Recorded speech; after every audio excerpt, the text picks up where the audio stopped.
News and views ആരംഭിക്കുകയാണ്. മോഹൻ കുന്നുമ്മൽ തന്നെ കേരള സർവകലാശാലയിൽ താൽക്കാലിക വൈസ് ചാൻസലറാണ്. ആ താൽക്കാലിക വിസിക്ക് മറ്റൊരു താൽക്കാലിക ചുമതലക്കാരി, അതാണ് സിസ തോമസ്. അവരെ മനസ്സിലായില്ലേ? സർക്കാരിനോടും ഉന്നത വിദ്യാഭ്യാസ വകുപ്പിനോടും തല്ലുണ്ടാക്കാൻ പഴയ ചാൻസലർ ആരിഫ് മുഹമ്മദ് ഖാൻ സാങ്കേതിക സർവകലാശാല VC ആക്കിയ സിസ തോമസ്. ഇപ്പോഴത്തെ ചാൻസലർ രാജേന്ദ്ര ആർലേക്കർ അവരെ കേരളയിൽ താൽക്കാലികനായ മോഹൻ കുന്നുമ്മലിനു പകരം കൊണ്ടിരുത്തി. രാജ്ഭവൻ ഏൽപ്പിച്ച പണി ഇവിടെ ഇരുന്ന് സിസ ചെയ്യുന്നുണ്ട്. ചട്ടവിരുദ്ധമായ സസ്പെൻഷൻ സിൻഡിക്കേറ്റ് റദ്ദാക്കുകയും ഹൈക്കോടതി ഇത് ശരിവെക്കുകയും ചെയ്തതോടെ ഇന്ന് രജിസ്ട്രാർ ജോലിക്കെത്തി. എന്നാൽ അദ്ദേഹത്തെ ഫയൽ നോക്കാൻ താൽക്കാലിക VCക്ക് പകരം വന്ന സിസ അനുവദിച്ചില്ല. ഇതൊക്കെ സംഘപരിവാരത്തിൻ്റെ സർവകലാശാലകളിലെ തരംതാണ പണികളിൽ ചിലത് മാത്രമാണ്. ഇതൊക്കെ ചെയ്തു കൊടുക്കാൻ ആളെ കിട്ടുന്നുണ്ടല്ലോ. ഇത് കേരളയിൽ മാത്രമല്ല, പല സർവകലാശാലകളിലും സംഘപരിവാരത്തിൻ്റെ ഇഷ്ടക്കാരുടെ കസേരയായി വൈസ് ചാൻസലർ പദവി മാറിക്കഴിഞ്ഞു. ആരിഫ് മുഹമ്മദ് ഖാൻ തുടങ്ങിവെച്ചത് ആർലേക്കർ തുടരുന്നു. ഇതിനെ നിയമപരമായും രാഷ്ട്രീയമായും നേരിടുമെന്ന് കേരള സംസ്ഥാനം തെളിയിച്ചു കഴിഞ്ഞു. നല്ല അസൽ സമരമാണ് SFI ഇന്ന് കേരളത്തിലെ സർവകലാശാല ആസ്ഥാനങ്ങളിൽ നടത്തിയത്. SFI സംസ്ഥാന സെക്രട്ടറിയും ആയിരക്കണക്കിന് പ്രവർത്തകരും കേസുകളിൽ പ്രതികളായി. ജാമ്യമില്ലാ കുറ്റം ചുമത്തപ്പെട്ട പ്രവർത്തകർ റിമാൻഡിലാണ്. ലോകം ആദരിച്ച വ്യക്തിത്വങ്ങൾ വൈസ് ചാൻസലർമാരായി ഇരുന്ന സർവകലാശാലകളെയാണ് കാവിക്കളമാക്കാൻ ശ്രമിക്കുന്നത്. പതിവ് പോലെ ഇത്തരം പ്രശ്നങ്ങളിൽ കോൺഗ്രസും ലീഗും ഒളിച്ചുകളി തുടരുകയാണ്. ആരിഫ് മുഹമ്മദ് ഖാൻ്റെ ആനുകൂല്യം പറ്റി ആളുകളെ സെനറ്റിലേക്കും സിൻഡിക്കേറ്റിലും കയറ്റിയവർക്ക് എങ്ങനെ ആർലേക്കർക്കെതിരെ സമരം ചെയ്യാനാവും? ഇന്ന് ഈ ചർച്ചയിൽ പങ്കെടുക്കുന്നത് M ശിവപ്രസാദ്, SFI സംസ്ഥാന president; Tofin Rajan, youth Congress; S Nandu, BJP.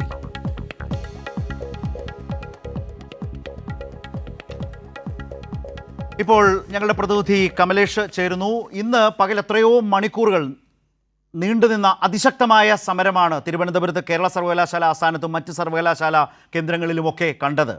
Kamlesh, ഇപ്പോൾ തിരുവനന്തപുരത്ത് നിന്ന് ന്യൂസ് ആൻഡ് വ്യൂസിൽ പങ്കുചേരുന്നതിന് ഒരു പ്രധാന കാരണം ആ സമരത്തിൽ ആയിരക്കണക്കായിട്ടുള്ള SFI പ്രവർത്തകർ കേസുകളിൽ പ്രതികളായിരിക്കുന്നു. അതിലൊട്ടേറെ ആളുകൾ ഇപ്പോൾ ജാമ്യമില്ലാ കുറ്റം ചുമത്തിയതിൻ്റെ പേരിൽ റിമാൻഡിലാകുന്ന സാഹചര്യം, ആ നടപടിക്രമങ്ങളും മറ്റും ഇപ്പോൾ നടന്നുവരുന്നു എന്നാണ് മനസ്സിലാക്കുന്നത്. എന്താണ് കമലേഷ്, SFIയുടെ സംസ്ഥാന സെക്രട്ടറിയും ആ നിലയിൽ ഈ സമരത്തിൻ്റെ നേതൃത്വം വഹിച്ചയാൾ എന്ന നിലയിൽ ഇപ്പോൾ പോലീസ് കേസിൽപ്പെട്ട് റിമാൻഡിലാകുന്ന സാഹചര്യമാണോ?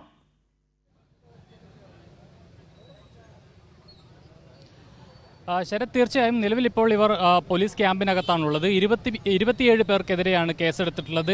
PDPP ആക്ട് അടക്കം ഉൾപ്പെടുത്തി ജാമ്യമില്ലാ കുറ്റം ചുമത്തി തന്നെയാണ് ഈ കേസെടുത്തിട്ടുള്ളത്. അതിൻ്റെ FIRൻ്റെ കോപ്പി ഉൾപ്പെടെ നമുക്ക് ലഭിച്ചിട്ടുണ്ട്. ഏതായാലും 27 പേർക്കെതിരെ, അതായത് SFIയുടെ സംസ്ഥാന സെക്രട്ടറി PS സഞ്ജീവ് ഉൾപ്പെടെ 27 നേതാക്കന്മാർക്കെതിരെ, പ്രവർത്തകർക്കെതിരെയാണ് നിലവിൽ ഇപ്പോൾ കേസെടുത്തിട്ടുള്ളത്.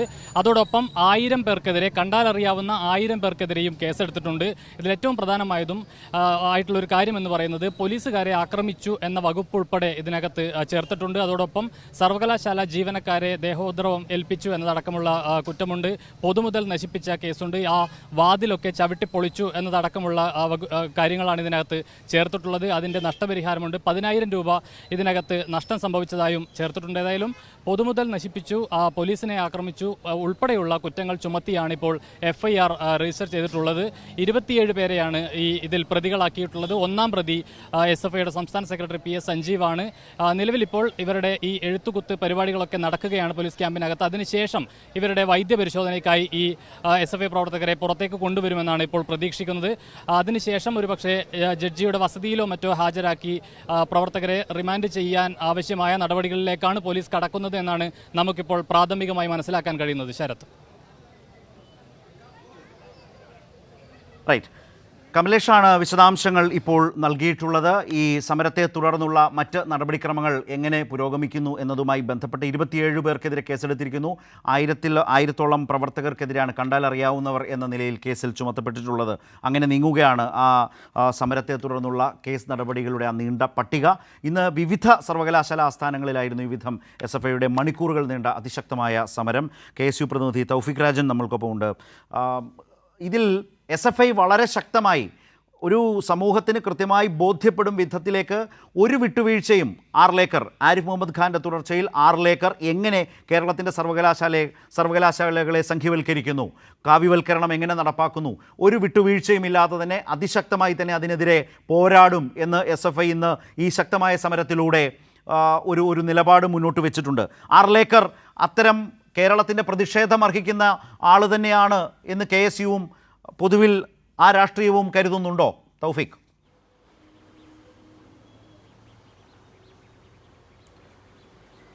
ശരത്തെ, ഇവിടെ ഗവൺമെൻറ് പോരിൽ കേരളത്തിലെ വിദ്യാർത്ഥികളുടെ ഭാവി വെച്ച് പന്താടാൻ ഇവർ രണ്ടുപേരും ശ്രമിക്കരുത് എന്നുള്ളതാണ് ആമുഖമായി പറയാൻ ആഗ്രഹിക്കുന്നത്.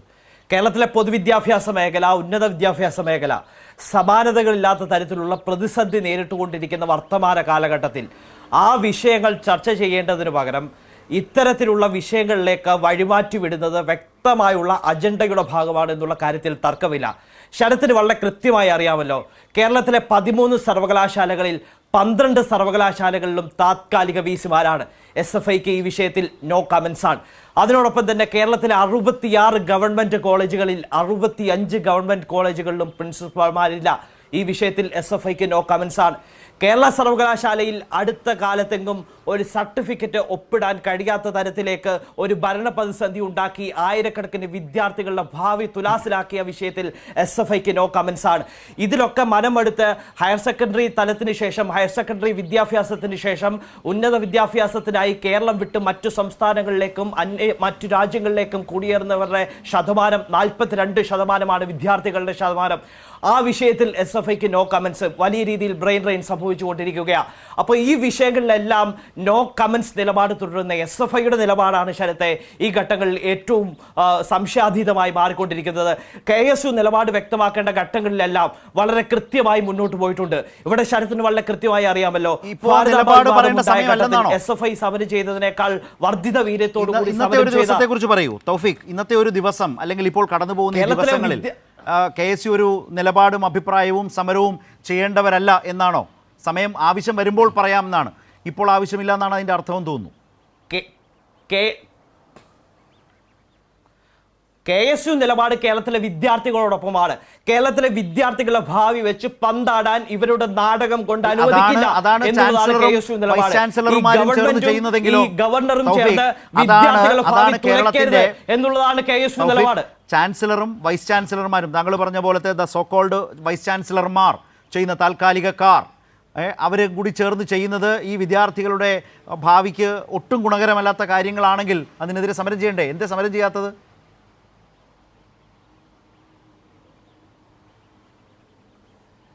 ശരത്തെ, KSU സമരം ചെയ്യേണ്ട വിഷയങ്ങൾ KSUവിന് സമരം ചെയ്യാൻ അറിയാം. ഇന്ന് തലസ്ഥാനത്ത് നടന്ന സമരത്തെ കുറിച്ചാണ്, ഇന്ന് സർവകലാശാലയിൽ നടന്ന സമരത്തെ, ഇന്ന് തലസ്ഥാനത്ത് നടന്ന സമരത്തെക്കുറിച്ചാണ് ശരത്ത് സൂചിപ്പിക്കുന്നതെങ്കിൽ, ശരത്ത് എന്ത് വെൽ സെറ്റിൽഡ് മികച്ച തിരക്കഥയിൽ MV ഗോവിന്ദൻ CPMന്റെ സംസ്ഥാന സെക്രട്ടറി സംവിധാനം ചെയ്ത് SFI പ്രവർത്തകർ അഭിനേതാക്കളായ ഒരു സമരാഭാസ നാടകമാണ് ഇന്ന് തലസ്ഥാനത്ത് അരങ്ങേറിയത് എന്ന് പറയേണ്ടി വരും. ശരത്തെ, എന്താണ് അവിടെ സംഭവിച്ചത്? ശരത്തെ, ദൃശ്യങ്ങൾ കണ്ടതാണെങ്കിൽ നമ്മളെല്ലാവരും, എല്ലാ മാധ്യമങ്ങളും ഇന്ന് ബാക്കി എല്ലാ വാർത്തകളും, ഒരു കാര്യം കൂടി, ഈ ആ ദൃശ്യങ്ങൾ ആ ദൃശ്യങ്ങൾ ശരത്ത് കണ്ടാൽ വളരെ കൃത്യമായി മനസ്സിലാകും. യൂണിവേഴ്സിറ്റിയുടെ ഗേറ്റ് തുറന്നു കൊടുക്കുന്നത് പോലീസ്, അകത്ത് ഗ്രില്ല് തുറന്നു കൊടുക്കുന്നത് പോലീസ്, കൈപിടിച്ച് അകത്തേക്ക് കയറ്റുന്നത് പോലീസ്, എന്നിട്ടും തീർന്നില്ല, ഗ്രില്ല് തട്ടി പ്രവർത്തകരുടെ കൈമുറിയാതിരിക്കാൻ സംരക്ഷണ കവചം ഒരുക്കുന്നത് പോലീസ്. വ്യക്തമാണ് ശരത്തെ, പോലീസ് പിന്തുണയോടുകൂടി പോലീസ് ഒരുക്കിയ ഇല്ലീഗൽ പ്രൊട്ടക്ഷന്റെ തണലിൽ സർവകലാശാലയിൽ ഒരുക്കിയ ഒരു സമര നാടകമാണ് SFIയുടെ ഉണ്ടായിരുന്നു എന്നുണ്ടെങ്കിൽ ഞാൻ മുൻപ് സൂചിപ്പിച്ചതുപോലെ മറ്റുള്ളവരിലേക്ക് കൂടി ഞാൻ ഈ ഒരു വിമർശനം പ്രതീക്ഷിച്ചത് ഇപ്പോൾ BJP യുവമോർച്ച അല്ലെങ്കിൽ ABVP പ്രതിനിധി എന്ന നിലയിരിക്കുന്ന നന്ദുവിൽ നിന്നാണ്. നന്ദുവിന് ഒരല്പം പണി കുറച്ചു കൊടുത്തിട്ടുണ്ട് തൗഫീഖ്. ഞാൻ SFIയിലേക്ക് പോവാണ്. SFI സംസ്ഥാന പ്രസിഡന്റ് MS ശിവപ്രസാദ് നമ്മൾക്കൊപ്പം ചേരുന്നുണ്ട്. ശിവപ്രസാദ്, ഇപ്പോൾ അദ്ദേഹം പറഞ്ഞത് കേട്ടില്ലേ? ഇപ്പോൾ കേരളത്തിൽ നിങ്ങളിന്ന് ഉച്ചയ്ക്ക് വാർത്താ സമ്മേളനത്തിലൊക്കെ പറയുന്നത് കേട്ടു, താൽക്കാലിക വൈസ് ചാൻസലർമാരാണ്, ചാൻസലർ ചെയ്തുകൊണ്ടിരിക്കുന്ന പ്രശ്നങ്ങളെക്കുറിച്ച് നിങ്ങൾ പറഞ്ഞു. അപ്പോൾ ഇതിലൊന്നും SFIക്ക് നോ കമൻസ്, നോ വോയിസ് എന്ന മട്ടിലാണ് KSUവിനെ പ്രതിനിധീകരിച്ച് അദ്ദേഹം ഇപ്പോൾ സംസാരിച്ചപ്പോൾ പറഞ്ഞത്. സർവകലാശാലകൾ വളരെ അപകടകരമായ തലത്തിൽ അതിനെ സംഘപരിവാരം ഒരു കാവ്യവൽക്കരണത്തിലേക്ക് എല്ലാ സർവകലാശാല ചട്ടങ്ങളും ഭേദിച്ച് കോടതി ഇടപെട്ടിട്ട് പോലും പ്രവർത്തിക്കുന്ന ഒരു കാലം. അപ്പോൾ KSU സമരം ചെയ്യേണ്ടതല്ലേ എന്ന് ചോദിക്കുമ്പോൾ ആവശ്യം വന്നാൽ സമരം ചെയ്യും, വിദ്യാർത്ഥികൾക്കൊപ്പമാണെന്നൊക്കെ പറയുന്നുണ്ട്. SFI സംസ്ഥാന പ്രസിഡന്റ് ഇന്നത്തെ സമരത്തെക്കുറിച്ച് അതൊരു സ്പോൺസേഡ്, ഒരു തിരക്കഥ രൂപപ്പെടുത്തിയെടുത്ത സമരമാണെന്നും ഒക്കെ അദ്ദേഹം പറയുന്നുണ്ടായിരുന്നു. സമരം ചെയ്ത സംഘടനയുടെ സംസ്ഥാന പ്രസിഡന്റാണ്, സമരരംഗത്തും ഇന്നുണ്ടായിരുന്നു.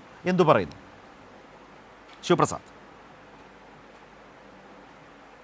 അല്ല, KSUവിൻ്റെ പ്രിയപ്പെട്ട പ്രകൃതി ഞാൻ ബലമായി വിശ്വസിക്കുന്നത് അദ്ദേഹം കുറേ നാളുകളായി ഇന്ത്യയിലോ ദൃശ്യമാധ്യമങ്ങളാകെ പ്രചരണം നടത്തുന്ന ഒരു വേദിയിലോ സ്പേസിലോ അദ്ദേഹം ഉണ്ടായിരുന്നില്ല എന്നാണ് എനിക്ക് തോന്നുന്നത് അദ്ദേഹത്തിന് ചർച്ച കേട്ടിട്ട്.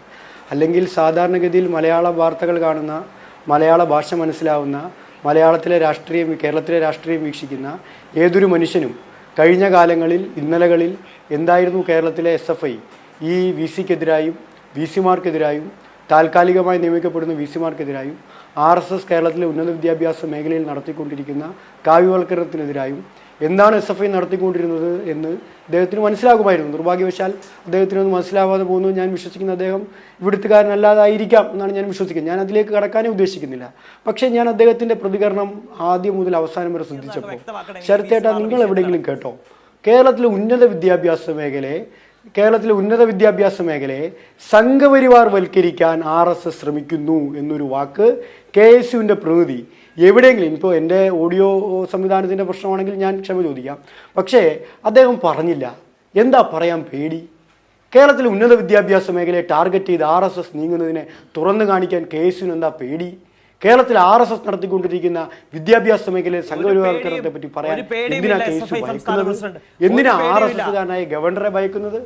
എന്തിനാ RSSകാരനായ നിങ്ങൾ പറഞ്ഞപ്പോൾ ഞാൻ മിണ്ടാതിരുന്നല്ലോ.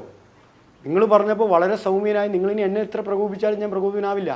നിങ്ങൾ നട്ടാൽ കുരുക്കാത്ത നുണയും അസംബന്ധവും ആദ്യ ലാപ്പിൽ തന്നെ വിളിച്ചു പറഞ്ഞപ്പോൾ ഞാൻ വളരെ നിഷ്കളങ്കമായി കേട്ടിരിക്കുകയായിരുന്നു. അപ്പോൾ അതുകൊണ്ട് എൻ്റെ പ്രിയപ്പെട്ട സുഹൃത്തിനെ കേൾക്കാൻ തയ്യാറാവും.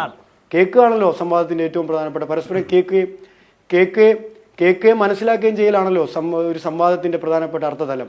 അപ്പോൾ അവിടെ ഈ കേരളത്തിലെ ഉന്നത വിദ്യാഭ്യാസ മേഖലയെ ടാർഗറ്റ് ചെയ്തിരിക്കുന്നു. ആരാ ടാർഗറ്റ് ചെയ്തിരിക്കുന്നത്? രാജ്യം ഭരിക്കുന്ന RSS ആണ്. നിങ്ങൾ നോക്കൂ, ഈ രാജ്യത്തിൻ്റെ എല്ലാ ഉന്നത വിദ്യാഭ്യാസ സ്ഥാപനങ്ങളും 2014 നരേന്ദ്രമോദി അധികാരത്തിലെത്തിയ നാൾ മുതൽ അറ്റാക്ക് ചെയ്യപ്പെടുകയാണ്. അതിൽ JNU ഉണ്ട്, ജാമിയ മിലിയുണ്ട്, അലിഗഡ് സർവകലാശാലയുണ്ട്, ഡൽഹി യൂണിവേഴ്സിറ്റി ഉണ്ട്, അംബേദ്കർ യൂണിവേഴ്സിറ്റി ഉണ്ട്, IITകളുണ്ട്, NITകളുണ്ട്, സെൻട്രൽ യൂണിവേഴ്സിറ്റികളുണ്ട്. ഇവിടെയെല്ലാം എങ്ങനെയാണ് അവർ അറ്റാക്ക് നടത്തുന്നത്? നമ്മൾ പഠിക്കണ്ടേ? അവർ അറ്റാക്ക് നടത്തിയത് ഈ സർവകലാശാലകളുടെ എല്ലാം തലപ്പത്തേക്ക് ആദ്യം തന്നെ ഒരു സംഘപരിവാരക്കാരനെ കൊണ്ട് പ്രതിഷ്ഠിക്കുക എന്നതാണ്. നമുക്ക് ഓർമ്മയുണ്ടല്ലോ, പൂനെ ഫിലിം ഇൻസ്റ്റിറ്റ്യൂട്ടിൻ്റെ വൈസ് ചാൻസലറായി നിയമിച്ച ആളുടെ യോഗ്യത. മഹാഭാരതം സീരിയലിൽ യുധിഷ്ഠിരനെ അഭിനയിച്ചു എന്ന ഒറ്റ കാരണം കൊണ്ട് ഒരാൾ വൈസ് ചാൻസലറായി ഇന്ത്യയിൽ വന്നു. അതുപോലെ വിവിധ സർവകലാശാലകളിൽ വരികയാണ്. അവിടെയെല്ലാം അതിശക്തമായി വിദ്യാർത്ഥി പ്രക്ഷോഭം ഉയർന്നു വന്നു. ആ വിദ്യാർത്ഥി പ്രക്ഷോഭത്തെ ഒന്നും വകവെക്കാതെ അവർ മുന്നേറി. അതിൻ്റെ ഫലമെന്താ? രാജ്യത്തെ പാഠപുസ്തകങ്ങൾ സെൻസർ ചെയ്യപ്പെട്ടു. രാജ്യത്തിൻ്റെ ഹിസ്റ്ററി പാഠപുസ്തകങ്ങൾ, എക്കണോമിക്സ് പാഠപുസ്തകങ്ങൾ, പൊളിറ്റിക്സിൻ്റെ പാഠപുസ്തകങ്ങൾ സമാനതകളില്ലാത്ത നിലയിൽ രാജ്യത്ത് സെൻസർ ചെയ്യപ്പെട്ടു. വിദ്യാർത്ഥികൾ ഏത് ചരിത്രം പഠിക്കണം എന്ന് RSSൻ്റെ നാഗ്പൂരിലെ കാര്യാലയത്തിൽ നിന്ന് തീരുമാനിക്കപ്പെട്ട് നടപ്പിലാക്കുന്ന നിലയിൽ ഈ രാജ്യത്തിന് ഉന്നത വിദ്യാഭ്യാസ മേഖല മാറി. KSUവിൻ്റെ പ്രകൃതി എന്താ നിങ്ങൾ ആഗ്രഹിക്കുന്നത്? ഇത് കേരളത്തിൽ നടപ്പിലാകണമെന്നാ? നിങ്ങൾ സമരാഭാസം എന്ന് വിളിച്ചത് ഏത് സമരത്തെയാ?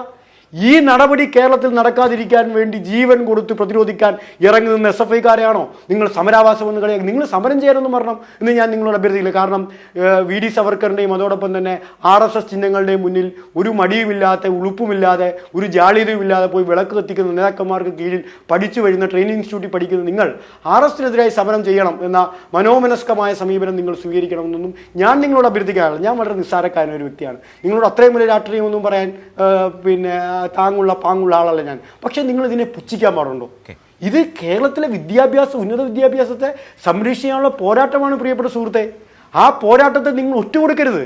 ആ പോരാട്ടത്തിൻ്റെ മുൻപന്തിയിലേക്ക് നിങ്ങൾക്ക് വരാൻ ചിലപ്പോൾ നിങ്ങളുടെ രാഷ്ട്രീയ നേതൃത്വം നിങ്ങൾ അനുവദിക്കുന്നുണ്ടാവില്ല. പക്ഷേ ആ രാഷ്ട്രീയ നേതൃത്വം അനുവദിക്കാത്തത് കൊണ്ട് നിങ്ങൾ ഈ പോരാട്ടത്തെ പുച്ഛിക്കരുത്. എന്താ നിങ്ങൾ പറഞ്ഞ സമരാഭാസമെന്നോ? നിങ്ങൾ നോക്കുക, അവിടെ പോയി എത്ര സഖാക്കളാണ് ജനറൽ ഹോസ്പിറ്റലിൽ അഡ്മിറ്റ് ആയിട്ടുള്ളത്? എത്ര പേർക്കാണ് മാർഗമായി ഇന്ന് മർദ്ദനമേറ്റിട്ടുള്ളത്? യൂണിവേഴ്സിറ്റിയുടെ ഏത് ഗേറ്റാണ്, ഏത് ചിത്രത്തിലാണ് പോലീസ് തുറന്നിരുന്ന് കാണിച്ചത്? നിങ്ങളൊന്ന് കാണിച്ചതാ? ഏതാണ്ട് അരമണിക്കൂർ പ്രയാസപ്പെട്ട SFI സഖാക്കൾ സമരം ചെയ്തിട്ടാണ് യൂണിവേഴ്സിറ്റിക്ക് അകത്തേക്ക് കടക്കാൻ കഴിഞ്ഞത്.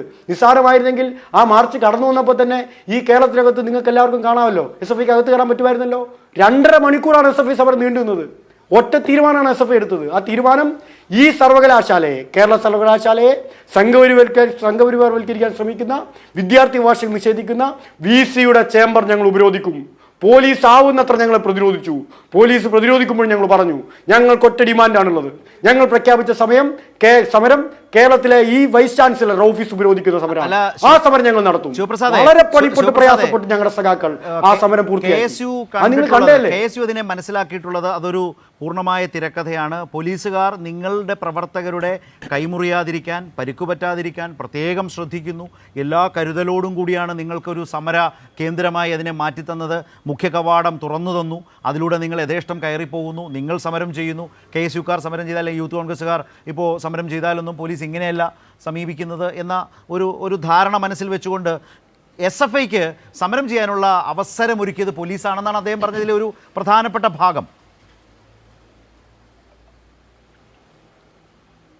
ശരത്തേട്ട, ഇതിനകത്തൊരു അപകടമുണ്ട്. എന്താണെന്നറിയോ?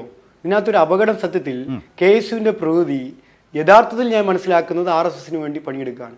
കാരണം ഇന്നത്തെ ചർച്ചയുടെ വിഷയം സത്യത്തിൽ നമ്മൾ വഴിതിരിച്ചു പോവുകയാണ്. നമ്മുടെ ചർച്ചയുടെ വിഷയം എന്തായിരിക്കണം? നമ്മുടെ ചർച്ചയുടെ വിഷയം കേരളത്തിലെ ഉന്നത വിദ്യാഭ്യാസ മേഖലയെ കാവ്യവൽക്കരിക്കുന്ന RSSന്റെ സമീപനത്തിനെതിരായ ജനകീയമായ മുന്നേറ്റങ്ങൾക്ക് വഴി തുറക്കുന്ന ഒരു ചർച്ചയാണ് ഇന്ന് കൈരളി ഈ നമ്മുടെ ചാനലിൽ നടക്കേണ്ടത്. അതിൽ നിന്ന് വഴിതിരിച്ചു വിടാൻ വേണ്ടിയുള്ള ബോധപൂർവമായ ഒരു വിമർശനവും ഒരു ബോധപൂർവം തയ്യാറാക്കിയ പദ്ധതിയും എനിക്ക് തോന്നുന്നു യൂത്ത് കോൺഗ്രസിൻ്റെയോ KSUവിൻ്റെയോ വാട്സപ്പ് ഗ്രൂപ്പിൽ വന്ന മെസ്സേജിൻ്റെ അടിസ്ഥാനത്തിലായിരിക്കാം അദ്ദേഹം ഇങ്ങനെ ഈ ചർച്ച വഴിവിടാൻ ശ്രമിക്കുന്നത്. പക്ഷേ ആ ചർച്ചയുടെ പുറകെ പോകാൻ ഞാൻ ആഗ്രഹിക്കുന്നു. നമ്മൾ ചർച്ച ചെയ്യേണ്ട വിഷയം എന്താണ്? ശരത്തേട്ടനും ആ വിഷയത്തിലേക്ക് നമ്മൾ എല്ലാവരും ആ വിഷയത്തിലേക്ക് വരണം എന്നാണ് ഞാൻ ആഗ്രഹിക്കുന്നത്. നമ്മൾ ചർച്ച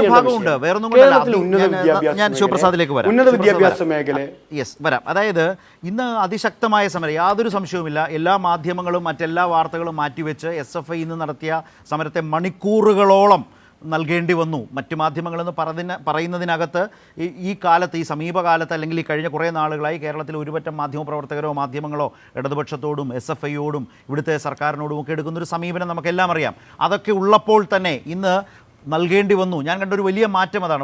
വലിയ മാറ്റവും വലിയൊരു പ്രത്യേകതയും അതാണ്. ഒരുപാട് സമയം ഉച്ചനേരത്ത് മണിക്കൂറുകളോളം നൽകേണ്ടി വന്നു. അവിടെ ഒരുപക്ഷെ തൗഫീഖ് അത് കണ്ടു കാണാൻ വഴിയുമില്ല. അദ്ദേഹത്തിൻ്റെ ഉത്തരവാദിത്തങ്ങളിലായിരുന്നിരിക്കാം. ആ സമരത്തെക്കുറിച്ച് അങ്ങനെ പറഞ്ഞതുകൊണ്ട് സമരരംഗത്ത് നിന്ന് വന്ന ഒരു സംഘടനയുടെ സംസ്ഥാന പ്രസിഡന്റ് എന്ന നിലയിൽ അതേക്കുറിച്ചടക്കം താങ്കൾ സംസാരിച്ചില്ല എന്നല്ല ഞാൻ പറയുന്നത്. പറഞ്ഞതുകൊണ്ട് ഞാൻ അതുമായി ബന്ധപ്പെട്ട് ചോദിച്ചു എന്നുള്ളതാണ്. നിശ്ചയമായും അതിൻ്റെ ഗൗരവമായ ഒരു വശം താങ്കൾ പറഞ്ഞ പോലെ തന്നെയാണ്. സർവകലാശാലകളെ രക്ഷിക്കാൻ സമരരംഗത്ത് SFI ആണ് വളരെ ശക്തവും വ്യക്തവുമായി ഇന്നുണ്ടായിരുന്നത്. അല്ലെങ്കിൽ ആ വിഷയം പ്രാധാന്യത്തോടെ കാണേണ്ടതുമാണ്. അത് വരാം. അത് താങ്കൾ ഇതുവരെ പറഞ്ഞു വെച്ചു. ഇനിയും നമ്മൾ അതിൻ്റെ ഭാഗമായി ഈ ചർച്ചയിലേക്ക് വരികയും ചെയ്യാം. ഞാൻ അതിനു മുമ്പ് ഒന്ന് നന്ദുവിലേക്ക് കൂടി ഒന്ന് പോകട്ടെ. BJP പ്രതിനിധിയാണ്. നന്ദു, നോക്കൂ, ഈ സമരം തൽക്കാലം മാറ്റിവെച്ച് ഇപ്പോൾ ചാൻസലർ എന്ന് പറയുന്നത് നിയമസഭ പാസ്സാക്കി കൊടുത്ത ഒരു നിയമത്തിൻ്റെ അടിസ്ഥാനത്തിൽ ഭരണഘടനാ പദവിയിലിരിക്കുന്ന ഗവർണർക്ക് കിട്ടിയ ഒരു അധികാരമാണ്. അതടക്കം തിരിച്ചെടുക്കാൻ കഴിയുന്ന നിയമസഭ ബില്ല് പാസ്സാക്കിയിട്ടത് ഒപ്പിടാതെ വെച്ചിരിക്കുന്നയാളാണ് ഗവർണർ. അതൊരു ഭാഗത്ത്. അവിടെ ചാൻസലർ കേരളയിലെ വൈസ് ചാൻസലർ, ആ വൈസ് ചാൻസലർ സ്ഥലത്തെങ്ങുമില്ല. എത്രയോ കാലമായി ആളുകൾ കണ്ടിട്ട് വിദ്യാർത്ഥികൾക്ക് ഒരുപാട് ബുദ്ധിമുട്ടുണ്ടാകുന്ന ഒരു വസ്തുതയാണ്. അവിടേക്കൊരു താൽക്കാലിക ചുമതലക്കാരി വരുന്നു. ഇന്നലെ ഹൈക്കോടതി അടക്കം ഇടപെട്ട് രജിസ്ട്രാറുടെ കാര്യത്തിൽ നിയമപരമായൊരു തീർപ്പ് വരുമ്പോൾ ഇന്ന് അവരെടുത്ത സമീപനം എങ്ങനെ ഉൾക്കൊള്ളാനാകും? ആ രജിസ്ട്രാർക്ക് ഫയൽ പോലും നോക്കാൻ അനുവാദം നൽകാത്ത വിധം രാജ്ഭവനും ഒക്കെ നൽകുന്ന ഒരു രാഷ്ട്രീയമായ ഡയറക്ഷൻ അനുസരിച്ച് പ്രവർത്തിക്കേണ്ടതാണോ സർവകലാശാലയിലെ ചുമതലക്കാർ? എങ്ങോട്ടാണ് നിങ്ങൾ കൊണ്ടുപോകുന്നത് ഈ സർവകലാശാലകളെ? അത് അംഗീകരിക്കാൻ കഴിയില്ല എന്ന് കേരളം പറയുന്ന ശക്തമായ നിലപാട് നിങ്ങൾക്ക് മുമ്പിലുണ്ട് താനും സമരങ്ങളിലൂടെ. നന്ദു, മറുപടി. അല്ല, ഇതിനകത്ത് ഇപ്പോൾ എനിക്ക് തോന്നുന്നത് ഒരു നിഷ്കളങ്കരേണ ഞങ്ങളെല്ലാം വളരെ പാവങ്ങളാണ്, ഞങ്ങൾ പറയുന്ന നിലപാടുകളെല്ലാം വളരെ ശരിയാണ് എന്ന് SFIയുടെ സംസ്ഥാന പ്രസിഡന്റ് സമർത്ഥിക്കാൻ വേണ്ടി ശ്രമിക്കുകയാണ്. SFI എന്ന് പറയുന്ന സംഘടന കഴിഞ്ഞ 10 വർഷം എവിടെയായിരുന്നു? അതാണ് ചോദ്യം. ആദ്യത്തെ ചോദ്യം കേരളത്തിൻ്റെ പൊതുസമൂഹത്തിലെ വിദ്യാർത്ഥി സമൂഹത്തിന് ചോദിക്കാനുള്ളത്, SFI എന്ന് പറയുന്ന സംഘടന കഴിഞ്ഞ 10 വർഷങ്ങളിൽ എവിടെയായിരുന്നു? ഇവിടെ ഇവിടെ വെറ്റിനറി കോളേജിൽ ഒരു സിദ്ധാർത്ഥ് എന്ന് പറയുന്ന ചെറുപ്പക്കാരൻ മരണപ്പെടുമ്പോൾ ആ സിദ്ധാർത്ഥിനെ കെട്ടിത്തൂക്കിയത് SFIക്കാരാണ് എന്ന് പറഞ്ഞ് അദ്ദേഹത്തിൻ്റെ മാതാപിതാക്കൾ തന്നെ കേരളത്തിലെ പല മാധ്യമങ്ങളുടെ മുൻപാകെ അവർ ഉള്ളുപൊട്ടി കരയുമ്പോൾ ആ ഉള്ളുപൊട്ടി കരഞ്ഞപ്പോൾ അവരെ നോക്കി പുഞ്ചിരിച്ചുകൊണ്ട് അവരെ നോക്കി ധാർഷ്ട്യത്തോടു കൂടി സംസാരിച്ച SFI എന്ന് പറയുന്ന സംഘടന ഇന്ന് ഒഴുക്കുന്നത് മുതലക്കണ്ണീരാണ് എന്ന് മനസ്സിലാക്കാൻ കേരളത്തിൻ്റെ പൊതുസമൂഹത്തിന് വലിയ രീതിയിലുള്ള പഠനങ്ങളുടെ ഒന്നും ആവശ്യമില്ല. അതൊന്നാമത്തെ കാര്യം. രണ്ടാമത്തെ കാര്യം, ഗവർണർ എന്ന് പറയുന്നത് ഒരു ഭരണഘടനാ പദവിയാണ്. അദ്ദേഹം ചാൻസലറാണ്. അത് നിയമസഭ കൊടുത്ത അധികാരമാണോ അല്ലയോ എന്നുള്ളതല്ല. അദ്ദേഹം നിലവിൽ ചാൻസലറാണ്. നിലവിൽ അദ്ദേഹം ചാൻസലറാണ്. അതാണ് നമ്മുടെ യാഥാർത്ഥ്യം. അതാണ് ഇന്ന് നിലവിൽ അദ്ദേഹം ചാൻസലറാണ്. ചാൻസലർ എന്നുള്ള നിലയിൽ അദ്ദേഹം സർവകലാശാലകളിൽ എടുക്കുന്ന നിലപാടുകളിൽ SFI എന്ന് പറയുന്ന സംഘടനയ്ക്ക് ഏതെങ്കിലും തരത്തിലുള്ള എതിരഭിപ്രായമുണ്ടെങ്കിൽ അല്ലെങ്കിൽ മറ്റെന്തെങ്കിലും തരത്തിലുള്ള അഭിപ്രായങ്ങളുണ്ടെങ്കിൽ അത് നിയമപരമായി ചോദ്യം ചെയ്യാനുള്ള സംവിധാനം ഈ ഭാരതത്തിനകത്തുണ്ട്.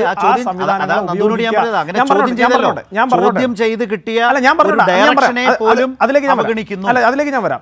സ്വാഭാവികമായും അത് ചോദ്യം ചെയ്യാനുള്ള ഉത്തരവാദിത്തം ഏതൊരു ഭാരത പൗരനെ പോലെയും SFIയുടെയും സംസ്ഥാന പ്രസിഡന്റിന് അടക്കമുള്ള SFIയുടെ നേതാക്കന്മാർക്കുണ്ട്.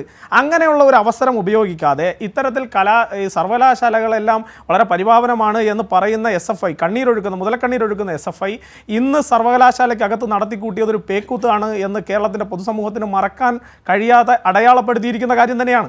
അത് നിങ്ങളിനി എത്രയൊക്കെ വലിയ രീതിയിൽ വർണ്ണക്കടലാസിൽ കേരളത്തിന്റെ പൊതുസമൂഹത്തിന് കൃത്യമായ ചുമതലയിലിരിക്കുന്ന സ്ത്രീ സിസ തോമസ്, വൈസ് ചാൻസലറുടെ താൽക്കാലിക വൈസ് ചാൻസലർക്ക് പകരക്കാരിയായി വന്ന ചാൻസലറാണ്. ആ ചുമതലയിലേക്ക് വന്ന സിസ തോമസ്. അവര് ഹൈക്കോടതി ഡയറക്ഷൻ, സിൻഡിക്കേറ്റ് എടുത്ത നിലപാട് വിരുദ്ധമായി അവിടെ പ്രവർത്തിച്ചാൽ സമരം ചെയ്യില്ലേ? എന്താ ഹൈക്കോടതി ഡയറക്ഷൻ? ഹൈക്കോടതിയുടെ ഡയറക്ഷൻ സിൻഡിക്കേറ്റ് എടുത്ത ആ തീരുമാനം നിങ്ങളുടെ രജിസ്ട്രാർ SFI പിന്തുണയോടുകൂടി പറഞ്ഞോട്ടെ SFIയുടെ പിന്തുണയോടുകൂടി ഇത്തരത്തിൽ പരിപാടികൾ അലങ്കോലപ്പെടുത്താൻ ഗവർണറുടെ പരിപാടി അലങ്കോലപ്പെടുത്താൻ ശ്രമിച്ച നിങ്ങളുടെ രജിസ്ട്രാർ, ആ രജിസ്ട്രാർ എന്തിനാണ് തനിക്ക് പരാതിയില്ല എന്ന് പറഞ്ഞിട്ട് ആ സാധനം ഹർജി പിൻവലിച്ചത്? വളരെ ക്ലിയർ അല്ലേ?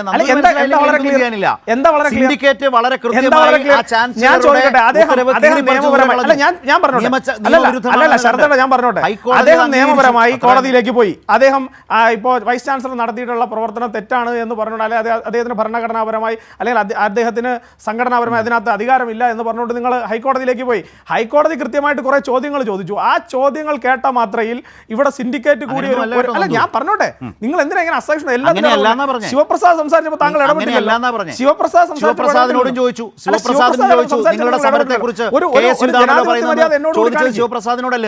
അല്ല ശരത്തേട്ടാ, ശിവപ്രസാദിനോട് നിങ്ങൾ കാണിച്ച ജനാധിപത്യ മര്യാദ എന്നോട് ശിവപ്രസാദിനോട് ഞാൻ ഇതേ ചോദ്യം ചോദിച്ചു. നിങ്ങളുടെ സമരത്തെ ഞാനൊരു കാര്യം പറയുമ്പോൾ താങ്കൾ എല്ലായിടത്തും തടസ്സപ്പെടുത്തുന്നത്. ഇപ്പൊ നിയമവും ചട്ടവും കടന്നു. ഞാൻ പറഞ്ഞ കാര്യത്തിൽ എനിക്ക് കൃത്യതയും വ്യക്തതയുമുള്ള കാര്യമാണ് ഞാൻ പറഞ്ഞത്. അങ്ങനെ ഹൈക്കോടതി കൃത്യമായിട്ട് ചോദ്യങ്ങൾ ചോദിക്കുമ്പോൾ ആ ചോദ്യങ്ങൾ പ്രതിബന്ധം സൃഷ്ടിച്ചുകൊണ്ട് അല്ലെങ്കിൽ ചോദ്യങ്ങളെ നേരിടാനുള്ള അസഹിഷ്ണുത കൊണ്ട് നിങ്ങളൊരു സിൻഡിക്കേറ്റ് യോഗം കൂടി, അതും ചട്ടപ്രകാരമല്ല എന്ന് ഇവിടെ എല്ലാവർക്കും പൊതുസമൂഹത്തിന് മുന്നിൽ അടയാളപ്പെടുത്തിയ ഒരു സിൻഡിക്കേറ്റ് യോഗം. ഞാൻ അതിൻ്റെ ഒന്നും ഡീറ്റെയിൽസിലേക്ക് പോകുന്നില്ല. പക്ഷേ എങ്കിലും അതിന് അങ്ങനെ കോടതിയിൽ നിങ്ങൾക്ക് ചോദ്യം ചെയ്യാൻ അവസരമുണ്ടായിരുന്നിട്ട്, കോടതിയിൽ നിങ്ങൾക്ക് അതിനെ പ്രൂവ് ചെയ്യാനുള്ള അവസരമുണ്ടായിരുന്നിട്ട്, അതിൽ നിന്നെല്ലാം ഒളിച്ചോടി ബാക്ക് ഡോറിലൂടെ ഇറങ്ങിപ്പോയിട്ട് നിങ്ങളിപ്പോൾ വന്നിരുന്ന് ചട്ടവും നിയമവും നീതിയും ഒക്കെ പറയുമ്പോൾ നിങ്ങൾ എന്താണ് ചെയ്തത് എന്ന ചോദ്യത്തിന്റെ കൃത്യമായ കാര്യങ്ങൾ അതിനകത്തുണ്ട്. ഞാൻ എന്റെ പോയിന്റിലേക്ക് വന്നോട്ടെ. ചേട്ടൻ ഇടപെട്ടത് കൊണ്ടാ അല്ലല്ല, ഞാൻ പറഞ്ഞോട്ടെ. ഇപ്പോ SFI ഇറക്കി ഈ നടത്തുന്ന സമരാഭാസത്തിന്റെ പിന്നിലെ ചേതോവികാരം എന്താ? കേരളത്തിൽ നമ്പർ 1 ആരോഗ്യരംഗം എന്ന് പറഞ്ഞ പൊള്ളയായ കാര്യങ്ങളൊക്കെ കേരളത്തിന്റെ പൊതുസമൂഹത്തിൽ കോട്ടയത്ത് ഒരു പൊളിഞ്ഞു വീണ കെട്ടിടത്തിനോടൊപ്പം കേരളത്തിൽ ചർച്ച ചെയ്യപ്പെടുന്നു. ആ ചർച്ച അടിച്ചമർത്താനുള്ള CPMന്റെ തന്ത്രമാണ് ഈ തരത്തിലുള്ള നാടകങ്ങളുടെ പിന്നിൽ. അതിന് ശിവപ്രസാദിനെ പോലെയുള്ള ആളുകൾ നല്ല നടന്മാരുടെ വലിയ അവാർഡുകൾ വാങ്ങുന്ന രീതിയിൽ നല്ല രീതിയിൽ അഭിനയിക്കുന്നു. ശ്രീ KJ ജേക്കബ്, മാധ്യമപ്രവർത്തകൻ ശ്രീ KJ ജേക്കബ് ടെലിഫോൺ ലൈനിൽ ചേരുന്നുണ്ട്. ശ്രീ KJ ജേക്കബ്, ഇന്നത്തെ ഈ സമരം SFI മണിക്കൂറുകളോളം നീണ്ടുനിന്ന സമരമാണ് വിവിധ സർവകലാശാലകളിൽ നിന്ന്. ഞാനത് ആവർത്തിക്കേണ്ട കാര്യമില്ല, കണ്ടതാണ്. ഈ ഒരു സമരത്തിൻ്റെ വിഷയപരമായ അനിവാര്യത വളരെ പ്രധാനപ്പെട്ടതാണോ? 2, സർവകലാശാലയിൽ ഒരു ഉത്തരവ് വന്ന് രജിസ്ട്രാറെ സസ്പെൻഡ് ചെയ്യുന്നു, വൈസ് ചാൻസലറുടേത്. അത് കോടതിയിൽ ചോദ്യം ചെയ്യുന്നു. സിൻഡിക്കേറ്റ് അതിനിടയിൽ ഒരു നിലപാട് സ്വീകരിക്കുന്നു. അതിൻ്റെ അടിസ്ഥാനത്തിൽ രജിസ്ട്രാറുടെ സസ്പെൻഷൻ യൂണിവേഴ്സിറ്റി ചട്ടപ്രകാരം റദ്ദു ചെയ്യുന്നു. കോടതിയിൽ വന്ന കേസ് പിൻവലിക്കുന്നു. ഇതാകെയും ഏത് നിലയിലാണ് മനസ്സിലാക്കേണ്ടത്? ഇപ്പോൾ BJP പ്രതിനിധി അതിന് കൊടുത്തൊരു നറേഷൻ താങ്കളുടെ മുമ്പിലുണ്ടല്ലോ. അപ്പോൾ നിയമപരമായും രാഷ്ട്രീയമായും ഇപ്പോഴത്തെ ഈ കടന്നു പോകുന്ന ഒരു സാഹചര്യത്തെക്കുറിച്ച് സർവകലാശാലകളുമായി ബന്ധപ്പെട്ട് താങ്കളുടെ ഒരു നിരീക്ഷണം എന്താണ്? ശരത്ത്, രണ്ടാമത്തെ ചോദ്യത്തിന് ആദ്യ ഉത്തരം പറയാം. ഞാൻ BJP പ്രതിനിധി സംസാരിച്ചു തുടങ്ങിയപ്പോൾ ആദ്യം അദ്ദേഹം വളരെ കറക്റ്റായിട്ടാണ് കാര്യങ്ങൾ പറഞ്ഞു തുടങ്ങി. പക്ഷെ രണ്ടാമത് അദ്ദേഹം കാണിച്ചത് കോടതി വിധിയെ തലകുത്തി നിർത്തി വ്യാഖ്യാനിക്കുന്ന പരിപാടിയാണ്. അദ്ദേഹം രജിസ്ട്രാർ അദ്ദേഹത്തിന്റെ പരാതി പിൻവലിച്ചു എന്നുള്ള സത്യമാണ്. എപ്പോഴാണ് അദ്ദേഹത്തിന്റെ പരാതി എന്തായിരുന്നു? അദ്ദേഹത്തെ സസ്പെൻഡ് ചെയ്ത തീരുമാനത്തിനെതിരെയാണ് അദ്ദേഹം കോടതിയിൽ പോയത്. സസ്പെൻഡ് ചെയ്ത തീരുമാനം സസ്പെൻഡ് ചെയ്യാൻ വൈസ് ചാൻസലർക്ക് അധികാരമില്ലെന്നും അതിനുള്ള അധികാരം സിൻഡിക്കേറ്റിനാണെന്നും സിൻഡിക്കേറ്റ് പറയുകയും അദ്ദേഹത്തിന്റെ സസ്പെൻഷൻ പിൻവലിക്കുകയും ചെയ്തു. അപ്പൊ അദ്ദേഹത്തിന് പിന്നെ പരാതിയില്ല. ആ പരാതി ഇൻഫ്രക്ച്വസ് ആയി. അതുകൊണ്ടാണ് അദ്ദേഹം പരാതി പിൻവലിച്ചത്. അദ്ദേഹത്തിന് എന്നെ സസ്പെൻഡ് ചെയ്തു എന്ന് പറഞ്ഞ് കോടതിയിൽ പോകുന്നു. സസ്പെൻഡ് ചെയ്ത ആൾക്ക് ആ ഉത്തരവിടാനുള്ള അവകാശം ഇല്ല എന്ന് കോടതി എന്താ പറഞ്ഞത്? ഈ തീരുമാനത്തിൽ, സിൻഡിക്കേറ്റിന്റെ തീരുമാനത്തിൽ വൈസ് ചാൻസലർക്ക് പ്രശ്നമുണ്ടെങ്കിൽ ചാൻസലറുടെ അടുത്ത് പരാതി കൊടുക്കാം എന്നുള്ളതാണ്. ആ കോടതി ഉത്തരവ് രജിസ്ട്രാർക്കെതിരെയല്ല, വൈസ് ചാൻസലർക്കാണ് അതിന്റെ പ്രശ്നം. അവരാണ് ഇനി പോകേണ്ടത് ഗവർണറുടെ അടുത്ത് ഈ തീരുമാനം തെറ്റായിപ്പോയെന്നാണ്. അതായത് രജിസ്ട്രാർക്ക് ഇപ്പോഴത്തെ അവസ്ഥയിൽ കംപ്ലൈന്റ് ഇല്ല. അയാൾ ചാൻസലറായിട്ട് രജിസ്ട്രാറായിട്ട് തുടരുകയാണ്. അയാൾക്ക് എന്ത് പരാതിയാണുള്ളത്? അതുകൊണ്ടാണ് അയാൾ പരാതി പിൻവലിച്ചത്. അല്ലാതെ അയാൾ പിൻവാതിൽ കൂടി ഇറങ്ങി പോവുകയല്ല ചെയ്തത്. അയാളുടെ പരാതി വേറൊരു തരത്തിൽ പരിഹരിക്കപ്പെട്ടു. അയാളുടെ സസ്പെൻഷൻ കോടതിയെ കുറിച്ചൊന്നും പറഞ്ഞു. സത്യത്തിൽ അങ്ങനെ ഒരു സിൻഡിക്കേറ്റ് തീരുമാനം കോടതിയുടെ പരിഗണന ഇരിക്കുന്ന ഒരു കാര്യത്തിൽ സിൻഡിക്കേറ്റ് തീരുമാനം എടുക്കാൻ പാടുണ്ടോ എന്നുള്ള കാര്യത്തിൽ എനിക്ക് സംശയമുണ്ട്. പക്ഷേ കോടതി ഇതിനെ കുറിച്ചൊന്നും പറയാത്ത സ്ഥിതിക്ക് സിൻഡിക്കേറ്റിന്റെ തീരുമാനം കോടതി അംഗീകരിക്കുകയാണ് ചെയ്തത്. കാരണം ആ പ്രശ്നത്തിൽ പരാതി ഉണ്ടെങ്കിൽ ചാൻസലറുടെ അടുത്ത് വൈസ് ചാൻസലർ പോകണം എന്നാണ് പറഞ്ഞത്. അതുകൊണ്ട് boys in vice chancellor's court, അതല്ലാതെ രജിസ്ട്രാറുടെ അടുത്തല്ല. രണ്ടാമത്തെ കാര്യമാണ് ഏറ്റവും പ്രധാനപ്പെട്ട കാര്യം. ശരത്ത്, എനിക്ക് തോന്നുന്നു SFI ഇന്ന് കേരളത്തിൽ നടത്തിയ സമരത്തെ നമ്മൾ ഇന്നത്തെ സമരമായിട്ടല്ല കാണേണ്ടത്. ഇത് നമ്മുടെ നാട്ടിലെ സർവകലാശാലകൾ അട്ടിമറിക്കാനുള്ള സംഘപരിവാറിന്റെ ഏകദേശം 2-3 വർഷത്തെ നിരന്തരമായ ശ്രമത്തിന്റെ അവസാനമാണ് ഇത് വരുന്നത്. നമ്മൾ കണ്ടതാണ് ഇത് എവിടെയാ തുടങ്ങുന്നതെന്ന്. ഇത് കേരളത്തിൽ ഒരു വൈസ് ചാൻസലറെ തിരഞ്ഞെടുക്കുന്നതിലുള്ള ടെക്നിക്കൽ ആയിട്ടുള്ള നിയമത്തിന്റെ ഒരു ടെക്നിക്കൽ ഫോൾട്ട് അതുണ്ട് എന്ന് പറഞ്ഞതിന്റെ പേരിൽ ഒരു വൈസ് ചാൻസലറെ സുപ്രീം കോടതി അവരുടെ നിയമനം അസാധുവാക്കി. ആ പർട്ടിക്കുലർ സുപ്രീം കോടതി വിധി വെച്ച് കേരളത്തിലെ 6 സർവകലാശാലകളിലെ വൈസ് ചാൻസലർമാരെ പഴയ ചാൻസലർ പുറത്താക്കി. അതിലൊക്കെ ഗംഭീരമായ ബയോഡാറ്റയുള്ള 3-4 അന്താരാഷ്ട്ര രംഗത്ത് നിങ്ങൾക്ക് കൊണ്ടുപോയി കാണിക്കാൻ പറ്റുന്ന ബയോഡാറ്റയുള്ള കണ്ണൂർ വൈസ് ചാൻസലർ ഉണ്ടായിരുന്നു, സംസ്കൃത സർവകലാശാലയുടെ വൈസ് ചാൻസലർ ആയിരുന്നു, കോട്ടയം യൂണിവേഴ്സിറ്റിയുടെ വൈസ് ചാൻസലർ ഉണ്ടായിരുന്നു, തിരുവനന്തപുരം കേരള യൂണിവേഴ്സിറ്റിയുടെ വൈസ് ചാൻസലർ. ഇവരെ ഒക്കെ പുറത്താക്കി ഗവർണറുടെ തന്നിച്ഛ പ്രകാരം കേരളത്തിലെ ഒരൊറ്റ അസംബ്ലി സീറ്റിൽ ജയിക്കാത്ത RSSന്റെയും സംഘപരിവാറിന്റെയും പ്രതിനിധികളെ കുത്തിക്കയറ്റി സെനറ്റും സിൻഡിക്കേറ്റും വൈസ് ചാൻസലറെയും കൊണ്ട് കേരളത്തിലെ സർവകലാശാലകളെ നിയന്ത്രിക്കാനുള്ള സംഘപരിവാറിന്റെ ഒരു 3-4 വർഷത്തെ പ്രോജക്ടിന്റെ അതിന്റെ എല്ലാ മര്യാദകളും ലംഘിച്ചു വന്നപ്പോഴാണ് ഇന്ന് പിള്ളേർ സമരത്തിൽ ഇറങ്ങിയത്. അവർക്കത് കണ്ടു നിൽക്കാൻ പറ്റില്ല. കാരണം ഇതിന്റെ അകത്ത് സെനറ്റിലും സിൻഡിക്കേറ്റിലും സെനറ്റ് കൊടുത്ത യൂണിവേഴ്സിറ്റി കൊടുത്ത ലിസ്റ്റ് എടുത്ത് കൊട്ടയ്ക്കകത്തിട്ട് അവർക്ക് തോന്നുന്നത് ഗവർണർ അയാൾക്ക് തോന്നുന്ന ആളെ സെനറ്റിലേക്ക് നിശ്ചയിച്ചിട്ടുണ്ട്. അത് കോടതി റദ്ദാക്കിയിട്ടുണ്ട്. നമ്മളിതൊക്കെ കണ്ടുകൊണ്ടിരിക്കുകയാണ്. നമ്മുടെ കണ്ണിന് മുമ്പിൽ ഇതൊക്കെ നമ്മൾ കണ്ടുകൊണ്ടിരിക്കുകയാണ്. നിയമപരമായി ഗവർണർ എന്ന പദവിയോടും ചാൻസലർ എന്ന പദവിയോടും നമ്മൾ കാണിക്കുന്ന മര്യാദ നമ്മൾക്ക് കേരളത്തിലെ മലയാളികൾക്ക് തിരിച്ചു കിട്ടുന്നുള്ളതാണ് പ്രശ്നം. ഇങ്ങനെ തോന്നിയാസങ്ങൾ തന്നെ കാണിച്ചുകൊണ്ടിരുന്നപ്പോഴാണ് കേരള നിയമസഭ ഒരു ബില്ല് പാസ്സാക്കിയത്. ഈ ഗവർണറുടെ സ്ഥാനത്ത്, ഈ ചാൻസലറുടെ സ്ഥാനത്ത് നിന്നും ഗവർണറെ മാറ്റിക്കൊണ്ടുള്ള നിയമം. ഈ നിയമം ഇപ്പോഴും ഗവർണർ എടുത്തിരിക്കുകയാണ്. ഗവർണർ അതുവരെ സൈൻ ചെയ്തിട്ടില്ല. അങ്ങനെ ഗവർണർക്ക് തോന്നുന്ന പോലെ സൈൻ ചെയ്യാൻ വേണ്ടിയിട്ടല്ല കേരളത്തിലെ നിയമസഭ പാസ്സാക്കുന്നത്. RSSന് കേരളം ഭരിക്കാൻ പറ്റുന്ന സമയത്ത് നിങ്ങൾ പാസ്സാക്കിയോ നിയമം, ഗവർണറെ തിരിച്ചു കൊണ്ടെന്ന് വെച്ചോ. അതിനു മുമ്പേ കേരളത്തിലെ നിയമസഭ പാസ്സാക്കിയ ബില്ല് അതിൽ ഒപ്പിട്ട് ആ നിയമം പാസ്സാക്കണം. ആ നിയമം പാസ്സാക്കി ആ നിയമത്തിനനുസൃതമായിട്ട് കേരളത്തിൽ ചാൻസലർമാരെ നിയമിക്കണം. SFIയുടെ സമരത്തിന്റെ അടിസ്ഥാനം അവിടെയാണ്. അത് കേരളം ഭരിക്കുന്നത് RSS ആയാലും BJP ആയാലും CPM ആയാലും കോൺഗ്രസ് ആയാലും സർക്കാരിന്റെ തീരുമാനത്തിന്, നിയമസഭയുടെ തീരുമാനത്തിന് ബലം വേണം. അതിനൊരു മനുഷ്യ വോട്ട് ചെയ്ത് ജയിപ്പിച്ച നിയമസഭയാണ്. ആ നിയമസഭ പാസ്സാക്കുന്ന ബില്ലനുസരിച്ച് കേരളത്തിലെ സംസ്ഥാന സർവകലാശാലകൾ പ്രവർത്തിക്കാൻ പാടുള്ളൂ. അതുമായി യാതൊരു ബന്ധവുമില്ലാത്ത എവിടെ നിന്നോ വന്ന ഒരാള് അയാൾക്ക് നമ്മുടെ യൂണിവേഴ്സിറ്റികളിൽ എന്തും ചെയ്യാം എന്നുള്ളൊരവസ്ഥ വന്നു കഴിയുമ്പം അത് കണ്ടു നിൽക്കാൻ കേരളത്തിലെ മനുഷ്യർക്ക് പറ്റില്ല. സത്യത്തിൽ ഇത് SFIയുടെ സംസ്ഥാന സെക്രട്ടറി പറയാൻ ഞാൻ കിട്ടുന്നത് SFIയും ഗവർണറും തമ്മിലുള്ള പ്രശ്നമല്ലെന്ന്. സത്യമാണ് അദ്ദേഹം പറഞ്ഞത്. ഇത് SFIയും ഗവർണറും തമ്മിലുള്ള പ്രശ്നമല്ല. ഇത് പൊതുസമൂഹത്തിന്റെ പ്രശ്നമാണ്, കേരളത്തിന്റെ പ്രശ്നമാണ്. കേരളത്തിലെ സർവകലാശാലകളിൽ മുഴുവൻ കേരളത്തിന്റെ രാഷ്ട്രീയ സാംസ്കാരിക ജീവിതവുമായി യാതൊരു ബന്ധവുമില്ലാത്ത ആളുകളെ കൊണ്ടുവന്ന് കുത്തിനിറച്ച് നമുക്ക് പരിചയമില്ലാത്ത ഭാഷയിൽ സംസാരിക്കുമ്പോൾ നാട്ടിലെ പിള്ളേരെ എതിർക്കും. അതിന് നിങ്ങൾക്ക് സമരാഭാസമെന്നോ എന്ത് വേണമെങ്കിലും പറയാം. പക്ഷെ അവരവിടെ ഉണ്ടാവും. ഈ തോന്നിയാസം, അതായത് ഗവർണർ എന്ന് പറയുന്ന പദവി ദുരുപയോഗപ്പെടുത്തിക്കൊണ്ട്, സർവകലാശാല നിയമങ്ങൾ ദുരുപയോഗപ്പെടുത്തിക്കൊണ്ട്, ഭരണഘടന ദുരുപയോഗപ്പെടുത്തിക്കൊണ്ട്, സുപ്രീം കോടതി വിധി അട്ടിമറിച്ചുകൊണ്ട്, സുപ്രീം കോടതി വിധി കൃത്യമാണ്, നിങ്ങൾ 3 മാസത്തിൽ ബില്ല് പാസ്സാക്കണം, എല്ലാ നിയമങ്ങളും നമ്മൾ കേന്ദ്രത്തിന് അയക്കാൻ പറ്റില്ല എന്നുള്ള സുപ്രീം കോടതി വിധിയുണ്ട്. ഗവർണർ ഭരണഘടനാപരമായിട്ട് പെരുമാറണം, ആ ബില്ലിൽ സൈൻ ചെയ്യണം, എന്നിട്ട് സംസ്ഥാന സർക്കാർ തീരുമാനിക്കാൻ വിടണം. അപ്പോൾ ഈ സമരം ഒന്നും ഉണ്ടായില്ല. എന്തുകൊണ്ടാണ് അത് ചെയ്യാത്തത്?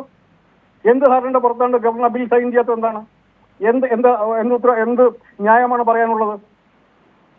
അതുകൊണ്ട് ഭരണഘടനാപരമായി ഗവർണർ പ്രവർത്തിക്കണം എന്നുള്ളതാണ് അടിസ്ഥാനപരമായിട്ടും SFIയുടെ സമരം. കേരളത്തിലെ മുഴുവൻ മനുഷ്യരുടെയും സമരമാണ് ഇന്ന് കേരളത്തിലെ സർവകലാശാലകൾ SFIക്കാർ നടത്തിക്കൊണ്ടിരിക്കുന്നത്. റൈറ്റ്. ഇപ്പോൾ ശ്രീ KJ ജേക്കബ് തന്നെ പറഞ്ഞ SFIയുടെ സംസ്ഥാന സെക്രട്ടറി PS സഞ്ജീവ് പറഞ്ഞ വളരെ പ്രധാനപ്പെട്ട ഒരു ഭാഗമുണ്ട്. അത് കേട്ടുകൊണ്ട് ഞാൻ തൗഫീഖിലേക്ക് വരാം, തുടർന്ന് ശിവപ്രസാദിലേക്കും നന്ദുവിലേക്കും വരാം. വളരെ പ്രധാനപ്പെട്ട കാര്യമാണ്. സമരരംഗത്ത് മുൻപന്തിയിൽ നിന്ന് ഇപ്പോൾ കേരളത്തിൻ്റെ ആകെ ശ്രദ്ധ പിടിച്ചുപറ്റും വിധത്തിലേക്ക് ഈ വിഷയത്തിൻ്റെ ഒരു അനിവാര്യത മുന്നോട്ട് ആളുകളിലേക്ക് കൊണ്ടുപോകുന്നതിൽ സമരത്തിൻ്റെ മുമ്പിൽ SFI തന്നെയാണ്, യാതൊരു സംശയവുമില്ല. മണിക്കൂറുകൾ നീണ്ട സമരമാണ് ഇന്ന് കണ്ടത്. അതൊരു തുടർച്ചയായ സമരത്തിൻ്റെ അവസാന സമരമാണ്, ഏറ്റവും അവസാനത്തെ ഒരു സമരമാണ് നമ്മൾ ഇന്ന് കണ്ടത്. അതേക്കുറിച്ച് SFIയുടെ സംസ്ഥാന സെക്രട്ടറി പറഞ്ഞ വളരെ പ്രസിദ്ധ സമൂഹ മാധ്യമങ്ങളിൽ അത് വലിയ ചർച്ചയായിട്ടുണ്ട്. നേരത്തെ ശ്രീ ജേക്കബ് പറഞ്ഞതുപോലെ അത് വളരെ കുറച്ചേ ഉള്ളൂ. ഒന്ന് കണ്ടിട്ട് ഞാൻ തൗഫീഖിലേക്ക് വരാം. അതിലൊരു പരാമർശം മാധ്യമങ്ങളുടെ വിമർശനമായി നടത്താനുള്ളത്, കഴിഞ്ഞ കുറച്ച് ദിവസങ്ങൾക്ക് മുമ്പാണ് തോന്നുന്നു മാതൃഭൂമി ചാനലിൽ ഈ SFI ഒരു ഭരണഘടന ഉയർത്തിപ്പിടിച്ചപ്പോൾ ഒരു മാതൃഭൂമിയിലെ ഒരു ആങ്കർ ചോദിക്കുന്നത് കേട്ടു, ഭരണഘടന എന്തിനാണ് എല്ലായിടത്തും ഉപയോഗിക്കുന്നത്, വേണ്ടിടത്തും വേണ്ടാത്തിടത്തും? എവിടെയാണ് ഇന്ത്യ മഹാരാജ്യത്ത് വേണ്ടാത്ത ഇടം ഭരണഘടന ഉയർത്തിപ്പിടിക്കുന്നത്? അങ്ങനൊരു ഇടമുണ്ടോ? ഭരണഘടനയ്ക്ക് വിഘാതമായാണ് ഇന്ന് ഇവർ പ്രവർത്തിക്കുന്നത്. അതിനെ വിമർശിക്കാൻ മാധ്യമങ്ങൾ പോലും തയ്യാറാവുന്നില്ല. പലപ്പോഴും വാർത്തകൾ വിന്യസിക്കുന്നത് ഗവർണർ SFI പോരാട്ടം അല്ലെങ്കിൽ പോരി, ഗവർണർ SFI ഏറ്റുമുട്ടൽ. എന്താണ് SFIക്ക് ഇതിൽ? SFI ഏതെങ്കിലും വിധത്തിൽ SFIയുടെ ഏതെങ്കിലും പ്രവർത്തകനെ ആ നിലയിൽ ആക്രമിച്ചതിന്റെ പേരിൽ അല്ല. ഇതൊരു പൊതുവിഷയമാണ്. ആ പൊതുവിഷയത്തെ പൊതുവിഷയമായി അഡ്രസ് ചെയ്യണം. ഇതൊരു കക്ഷി രാഷ്ട്രീയ പ്രശ്നമല്ല, ഇതൊരു പൊതുവിഷയമാണ്. കേരളത്തെ ബാധിക്കാൻ പോകുന്ന വിഷയമാണ്. നമ്മളൊക്കെ പഠിച്ച സർവകലാശാലകളും കോളേജുകളും തകർക്കാനുള്ള ഒരു ഇടപെടലാണ്. തൗഫീഖ്, ഈ വിഷയം വളരെ ശക്തവും വ്യക്തവുമാണ്. അത്ര തീവ്രമായ തോതിലാണ് ഉത്തരേന്ത്യയിലൊക്കെ ചെയ്യുന്നത് പോലെ തന്നെ ഈ പറഞ്ഞ കാവ്യവൽക്കരണം, സംഖ്യവൽക്കരണം ഉന്നത വിദ്യാഭ്യാസ രംഗത്തേക്ക് അതിൻ്റെ ഒരു ടൂളായി ഗവർണർ മാറുന്നു. ഒരാൾ മാറി അടുത്തയാൾ വന്നാലും ഇത് തന്നെ ചെയ്യും എന്ന് മനസ്സിലായി കഴിഞ്ഞു. ഇപ്പോൾ ദേശീയതലത്തിലേക്ക് നോക്കിയാൽ കോൺഗ്രസിൻ്റെ കൃത്യമായ രാഷ്ട്രീയ നിലപാടിൽപ്പെട്ട പ്രശ്നമാണ് ഇവിടെ SFI അടക്കം ഇടതുപക്ഷം എടുക്കുന്നത്. പക്ഷേ നിങ്ങളതിൽ നിന്ന് എന്തെല്ലാമോ കാരണത്താൽ, കാരണം കേരളത്തിൽ നിങ്ങൾ പ്രതിപക്ഷത്താണെന്നുള്ള ഒരൊറ്റ പ്രശ്നത്തിൻ്റെ അടിസ്ഥാനത്തിലാണ് നിങ്ങൾ ഇതിനെയെല്ലാം കാണുന്നതെന്ന് ഒരു തരത്തിൽ പറയേണ്ടി വരും. രണ്ടാമത്തത് എന്താണ്? മുൻ ഗവർണർ, മുൻ ചാൻസലർ ആരിഫ് മുഹമ്മദ് ഖാൻ്റെ ചെലവിൽ നിങ്ങളുടെ പല ആളുകളും സെനറ്റിലും സിൻഡിക്കേറ്റിലും കയറി ഇരിപ്പുണ്ട്. ചട്ടങ്ങളൊക്കെ ലംഘിച്ച് സർവകലാശാലകൾ കൊടുത്ത പട്ടികകളൊക്കെ മാറ്റിവെച്ച് ആരോടും ആലോചിക്കാതെ രാജ്ഭവൻ ഉണ്ടാക്കിയ പട്ടികയിൽ, ആരിഫ് മുഹമ്മദ് ഖാൻ തയ്യാറാക്കിയ പട്ടികയിൽ നിങ്ങളുടെ ആളുകളുണ്ട്. അവരിപ്പോഴും ഇരിക്കുകയാണ് കേരളത്തിലെ സർവകലാശാലകളിൽ, സെനറ്റിലും മറ്റും. പിന്നെ നിങ്ങൾക്ക് എങ്ങനെ സമരം ചെയ്യാൻ കഴിയും?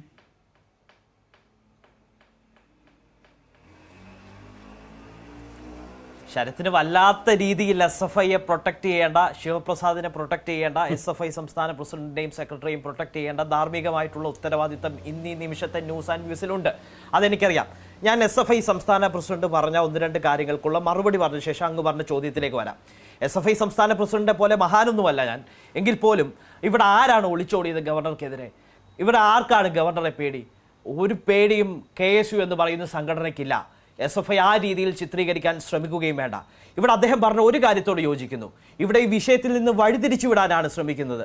എന്താണ് ഇവിടുത്തെ യഥാർത്ഥ വിഷയം? ഈ ഗവൺമെന്റ് പോര് മൂലം കേരളത്തിലെ ഉന്നത വിദ്യാഭ്യാസ മേഖലയെ തകർക്കപ്പെടുകയാണ്. ആ വിഷയമാണ് ഇവിടെ ചർച്ച ചെയ്യപ്പെടേണ്ടത്. ഈ ഗവൺമെന്റ് പോര് മൂലം ആയിരക്കണക്കിന് വിദ്യാർത്ഥികൾ പ്രതിസന്ധിയിലാവുന്ന ഒരു സാഹചര്യം നിലവിലുണ്ട്. ആ വിഷയത്തെ പറ്റിയാണ് ചർച്ച ചെയ്യേണ്ടത്. ഭരണാനുകൂല സംഘടനയല്ലേ? എന്തുകൊണ്ട് ഉന്നത വിദ്യാഭ്യാസ വകുപ്പിനോട് VC-മാരുടെ നിയമന കാര്യത്തിൽ തുടർ നടപടികൾ സ്വീകരിക്കാൻ നിലപാട് ആവശ്യപ്പെട്ടുകൂടാ? തുടർ നടപടികൾ സ്വീകരിക്കണമെന്ന് ശക്തമായ നിലപാട് എന്തുകൊണ്ട് SFIക്ക് ആവശ്യപ്പെട്ടുകൂടാ? 65-ൽ 66-ൽ 65 ഗവൺമെന്റ് കോളേജുകളിൽ പ്രിൻസിപ്പാൾമാരില്ല. ഇവരുടെ നിലപാട് ആത്മാർത്ഥതപരമാണെങ്കിൽ എന്തുകൊണ്ട് ഈ സർക്കാരിനെ കൊണ്ട് അക്കാര്യത്തിൽ ഒരു തീരുമാനം എടുപ്പിക്കാനുള്ള ആർജവം SFI കാണിക്കുന്നില്ല? അപ്പൊ സ്വാഭാവികമായിട്ടും ഈ വിഷയം ഈ ചർച്ച ചെയ്യപ്പെടണം, ഇത് ലൈവായി നിർത്തണം എന്നുള്ളത് വ്യക്തമായി CPM-ന്റെയും SFI-യുടെയും ഒക്കെ അജണ്ടയാണ്. എന്താണ് അജണ്ട? ഇവിടെ നിലമ്പൂർ ഉപതെരഞ്ഞെടുപ്പ് ഫലം വന്ന ശേഷമാണ് ഇവിടെ വലിയ രീതിയിൽ ഗവർണർ പോര്, സർക്കാർ പോര്, ഗവർണർ ഏറ്റുമുട്ടുന്നു, സർക്കാർ വെട്ടുന്നു എന്നുള്ള തരത്തിലൊക്കെ ചർച്ച വന്നത്. അത് നിലമ്പൂർ ഉപതെരഞ്ഞെടുപ്പ് ഫലം മാറ്റിവെക്കാനുള്ള അല്ലെങ്കിൽ നിലമ്പൂർ ഉപതെരഞ്ഞെടുപ്പ് ഫലത്തിന്റെ രാഷ്ട്രീയ പ്രാധാന്യം മാറ്റി നിർത്താനുള്ള ഒന്നായിരുന്നെങ്കിൽ ഇവിടെ ഇപ്പോൾ കഴിഞ്ഞ 3-4 ദിവസമായി കേരളത്തിലെ ആരോഗ്യ മേഖലയിൽ കഴിവുകെട്ട ഒരു ആരോഗ്യമന്ത്രി, കേരളത്തിലെ ആരോഗ്യ മേഖലയെ വെന്റിലേറ്ററിലേക്ക് നയിച്ച എൻ്റെ ജില്ലക്കാരിയായ ആരോഗ്യമന്ത്രി വീണ ജോർജിനെതിരെയുള്ള വലിയ രീതിയിൽ ചർച്ച നടക്കുന്ന ഘട്ടത്തിലാണ്, സർക്കാരിനെതിരെ വലിയ നിഷിദ്ധ വിമർശനം നടക്കുന്ന ഘട്ടത്തിലാണ് ഇതാ SFI വരുന്നു, SFI കേരളത്തിലെ ഗവർണർക്കെതിരെ തുറന്ന പോരിന് വരുന്നു എന്നുള്ള തരത്തിലൊക്കെ ഒരു ചിത്രീകരണം നടത്തി ഒരു സമര നാടകം നടത്തി മുന്നോട്ട് പോകുന്നത്. ശരത്തെ SFIയുടെ നിലപാടിനെയാണ് ഇവിടെ ഘട്ടത്തിൽ ചോദ്യം ചെയ്യേണ്ടത്. അവർക്ക് കേരളത്തിലെ വിദ്യാർത്ഥികളോടാണ് ആത്മാർത്ഥതയെങ്കിൽ, കേരളത്തിലെ പൊതുസമൂഹത്തോടാണ് ആത്മാർത്ഥതയെങ്കിൽ ഈ ഗവർണർ പോരിൽ ഉന്നത വിദ്യാഭ്യാസ മേഖലയെ തകർക്കരുത് എന്നുള്ള നിലപാടാണ് ആവശ്യപ്പെടേണ്ടത്.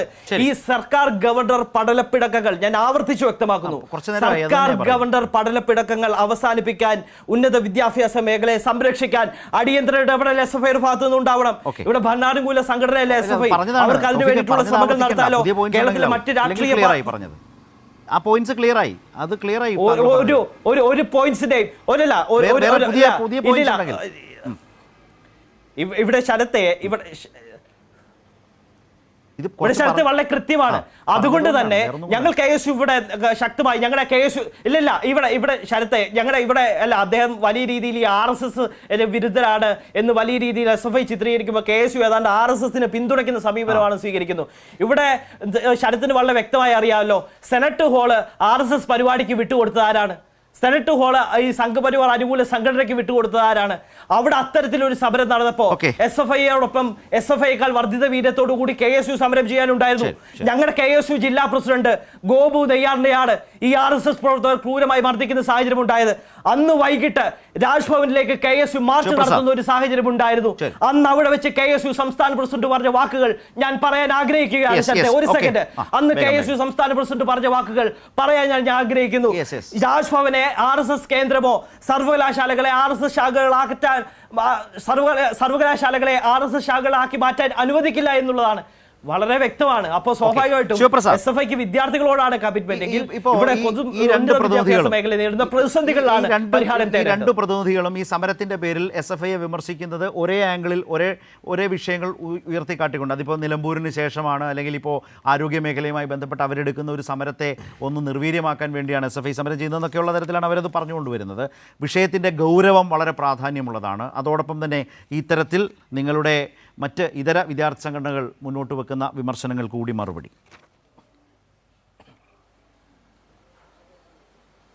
ഇപ്പോൾ കേരളത്തിൽ സത്യത്തിൽ ഈ KSU പ്രതിനിധി പറഞ്ഞ് നിർത്തിയെടുത്ത് ഞാൻ ആരംഭിക്കാം. ശക്തമായ വിയോജിപ്പ് എനിക്ക് തോന്നുന്നു UDFും വലതുപക്ഷവും KSUവും എങ്ങനെയാണ് ഈ ഗവർണർ വിരുദ്ധ സമരത്തെ കാണുന്നതെന്നുള്ളത് അദ്ദേഹത്തിൻ്റെ ചർച്ചയിൽ നിന്ന് വളരെ കൃത്യമാണ്. ഇതിനെ ഒരു ഗവർണർ പോരായി ചിത്രീകരിക്കാനും അതുവഴി ഈ പോരാട്ടത്തിൻ്റെ മെറിറ്റിനെ നശിപ്പിക്കാനുമാണ് ഇവർ ശ്രമിക്കുന്നതെന്ന് വളരെ കൃത്യമാണ്. അപ്പോൾ ആ കൃത്യമായ നിലപാട് അവർ ഉയർത്തിപ്പിടിക്കുമ്പോൾ പ്രിയപ്പെട്ട സ്നേഹിതരോട് എനിക്ക് പറയാനുള്ളത്, ഇത് SFI വേഴ്സസ് ഗവർണർ പോരാട്ടമല്ല എന്ന് തുറന്നു പറഞ്ഞവരാണ് ഞങ്ങൾ. കുറച്ച് മുമ്പ് ഞങ്ങളുടെ സംസ്ഥാന സെക്രട്ടറിയുടെ ബൈറ്റുകൾ കേൾപ്പിച്ചു. സംസ്ഥാന സെക്രട്ടറി, നിങ്ങൾ നേരത്തെ പറഞ്ഞ പോലീസുകാർ പരവതാനി വിളിച്ചു കൊടുത്ത് നടത്തിയ സമരം എന്ന് നിങ്ങൾ ആക്ഷേപിച്ച ആ സമരത്തിൻ്റെ പേരിൽ ഇപ്പോൾ തുറുങ്കിലേക്ക് അടക്കപ്പെടാൻ വേണ്ടി പോവുകയാണ്, ജയിലിലാണ്, പോലീസ് സ്റ്റേഷനിലാണ്. മനസ്സിലായില്ലേ? ആ സംസ്ഥാന സെക്രട്ടറി പറഞ്ഞ വാക്ക്, SFI പറഞ്ഞ വാക്ക്, ഞങ്ങൾ പറയുന്ന വാക്ക് നിങ്ങൾ കേൾക്കണം. ഇത് ഞങ്ങളും ഗവർണറുമായി പോരായി പോലും ചിത്രീകരിക്കാൻ ഞങ്ങൾ ആഗ്രഹിക്കുന്നില്ല. അതാണ് ഞങ്ങളുടെ നിലപാട്. ഇത് ഉന്നത വിദ്യാഭ്യാസ മേഖല സംരക്ഷിക്കപ്പെടണോ വേണ്ടയോ എന്നുള്ള പ്രശ്നം. ഇവരുടെ പ്രശ്നം ശരത്തേട്ട വളരെ ക്ലിയറാണ്. ആ വാക്ക് അവർ വന്നു കഴിഞ്ഞു. നിലമ്പൂർ ഉപതെരഞ്ഞെടുപ്പ്, ഇവർ ഉപതെരഞ്ഞെടുപ്പുകളെ പറ്റി ചിന്തിച്ച് വിഷമിക്കുന്നവരാണ്. ഇവർ തെരഞ്ഞെടുപ്പുകളെ കണ്ട് വിഷമിക്കുന്നവരാണ്. ഇവർ തെരഞ്ഞെടുപ്പുകളെ മാത്രം നോക്കി രാഷ്ട്രീയ നിലപാട് സ്വീകരിക്കുന്നവരാണ്. ഞാൻ നിങ്ങളോട് പറയാൻ ആഗ്രഹിക്കുന്നു, നിങ്ങൾ ഏത് തെരഞ്ഞെടുപ്പിനെ പറ്റിയാണ് പറഞ്ഞുകൊണ്ടിരിക്കുന്നത്? ഇന്ത്യ മഹാരാജ്യത്ത് ഒരു ജനാധിപത്യപരമായ തെരഞ്ഞെടുപ്പ് കൂടി നടത്തപ്പെടുമോ എന്ന ആശങ്ക ഈ രാജ്യത്തെ മുഴുവൻ ജനാധിപത്യവാദികളും ഉയർത്തുമ്പോൾ നിങ്ങൾ തെരഞ്ഞെടുപ്പുകളെ നോക്കി കിനാവ് കാണുകയാണ്. RSS ഈ രാജ്യത്തെ നശിപ്പിച്ച് ആ ശവപ്പറമ്പായ നാടിനെയാണോ നിങ്ങൾ തെരഞ്ഞെടുക്കപ്പെടാൻ ആഗ്രഹിക്കുന്നത്? അങ്ങനെ നിങ്ങൾക്ക് ആഗ്രഹം ഉണ്ടാവും, പക്ഷേ ആ ആഗ്രഹത്തിന് കൂട്ടു നിൽക്കാൻ ഞങ്ങൾക്കാവില്ല. നിങ്ങൾ RSS കയറി മേയുന്ന ഒരു ശവപ്പുറമാക്കി മാറ്റാനാണ് കേരളത്തെ ശ്രമിക്കുന്നത്. അതിന് ഒത്താശ പാടുന്നവരാണ് നിങ്ങൾ. ആ ഒത്താശയ്ക്ക് കൂട്ടുപാടാനല്ല ഞങ്ങൾ ശ്രമിക്കുന്നത്, അതിനെതിരായ പോരാട്ടം നയിക്കുന്നവരാണ് ഞങ്ങൾ. ഞങ്ങളൊരു തെരഞ്ഞെടുപ്പിനെ നോക്കിയിട്ടല്ല നിലപാട് സ്വീകരിക്കുന്നത്. ഇനി 1000 തെരഞ്ഞെടുപ്പുകൾ തോറ്റാലും, ഇനി ഏത് തെരഞ്ഞെടുപ്പിൽ തിരിച്ചടി ഉണ്ടായാലും സംഘപരിവാരത്തിനും അതോടൊപ്പം തന്നെ വർഗീയ ശക്തികൾക്കും എതിരായി സ്വീകരിച്ച ഒരു നിലപാടിലും SFI ഇടതുപക്ഷമോ ഈ കേരളത്തിലോ രാജ്യത്തോ പിന്നോട്ട് പോയിട്ടില്ല എന്ന് സമീപകാല ഇന്ത്യൻ ചരിത്രത്തെ നോക്കി അഭിമാനത്തോടെ മതനിരപേക്ഷവാദികൾ പറയുന്നുണ്ട്. നിങ്ങൾ പിന്നെ പറഞ്ഞതെന്താ? VC നിയമനത്തിൽ ഗവൺമെൻറ് ഒന്നും ചെയ്യുന്നില്ല എന്ന്. പ്രിയപ്പെട്ട സുഹൃത്തെ, KSUവിൻ്റെ ഒരു പ്രസ്താവനയും ഞാൻ കണ്ടില്ല. കേരള നിയമസഭ ഒരു ബില്ല് പാസ്സാക്കി. ഏതാ ബില്ലെന്നറിയോ? കേരളത്തിലെ ഉന്നത വിദ്യാഭ്യാസ മേഖലയിൽ VC വൈസ് ചാൻസലർമാരെ, ഏത് ചാൻസലർമാരെ? RSS നിയമിക്കുന്ന ചാൻസലർമാരെ മാറ്റി കേരളത്തിലെ ഭരണ സംവിധാനത്തിന് തന്നെ നിയമിക്കാൻ കഴിയുന്ന വൈസ് ചാൻസലർമാരും ഉണ്ടാവണം എന്ന് ഒരു ബില്ല് കേരളത്തിലെ നിയമസഭ പാസാക്കി. ഒപ്പിടാത്ത RSSകാരനായ ഗവർണർക്കെതിരെ ഒരക്ഷരം കൊണ്ട്, ഒരു മൂളൽ കൊണ്ട് പ്രതിരോധം സൃഷ്ടിക്കാൻ KSUവിനായോ? നിങ്ങൾ പിന്നെ ഏത് പ്രതിരോധത്തെ പറ്റിയാണ് കേരളത്തിൽ പറയുന്നത്? ഇതായിരുന്നില്ലേ പ്രതിരോധം? നിങ്ങൾ പറഞ്ഞ ഈ വിദ്യാർത്ഥി വിഷയങ്ങൾ പരിഹരിക്കാൻ ശാശ്വതമായി കേരളത്തിലെ ഗവൺമെൻറ് മുന്നോട്ട് വെച്ചൊരു പോംവഴിയായിരുന്നില്ലേ അത്? ആ പോംവഴിയെ നിങ്ങൾ അനുകൂലിച്ചത് പോട്ടെ, ആ ഒപ്പിടാത്ത നടപടി, ഗവർണർ ഒപ്പിടാത്ത നടപടി തെറ്റാണെന്ന് നിങ്ങൾ പറഞ്ഞു. ആ നടപടിക്കെതിരെ കേരളത്തിൻ്റെയും രാജ്യത്തെ പരമോന്നത നീതിപീഠത്തിലേക്ക് ഈ നിയമ പോരാട്ടത്തിൽ കേരളത്തിലെ ഗവൺമെൻറ് പോയില്ലേ? ആ നടപടി ശരിയാണ് എന്ന് നിങ്ങൾ പറഞ്ഞോ? അപ്പോഴെല്ലാം നിങ്ങൾ പറഞ്ഞുകൊണ്ടിരുന്നത് ഇത് ഗവർണർ വേഴ്സസ് SFI പോരാണ് എന്നാണ്. ഇനി സെനറ്റുകാൾ വിട്ടുകൊടുത്തതിനെ പറ്റി പറയുന്നല്ലോ. ആരാ സെനറ്റുകാൾ? ഇങ്ങനെ ലക്കും ലഹാനവും ഇല്ലാതെ വർത്താനം പറയുന്ന സമീപനം പ്രിയപ്പെട്ട പ്രകൃതി അവസാനിപ്പിക്കണം. അത് വിട്ടുകൊടുത്തത് VC ആണെന്നേ. ആ VCക്കെതിരായിട്ടാണ് നമ്മുടെ സമരം. നിങ്ങൾ ഏതെങ്കിലും ഒരു മൂലയ്ക്കിരുന്നിട്ട് ഇങ്ങനെ നിശബ്ദമായി മുദ്രാവാക്യം വിളിക്കാതെ ഈ VCക്കെതിരെ ഒന്ന് വാതുറന്ന് വർത്തമാനം പറയൂ സുഹൃത്തെ. നിങ്ങൾ ഗവർണർക്കെതിരെ വാതുറന്ന് വർത്തമാനം പറയൂ.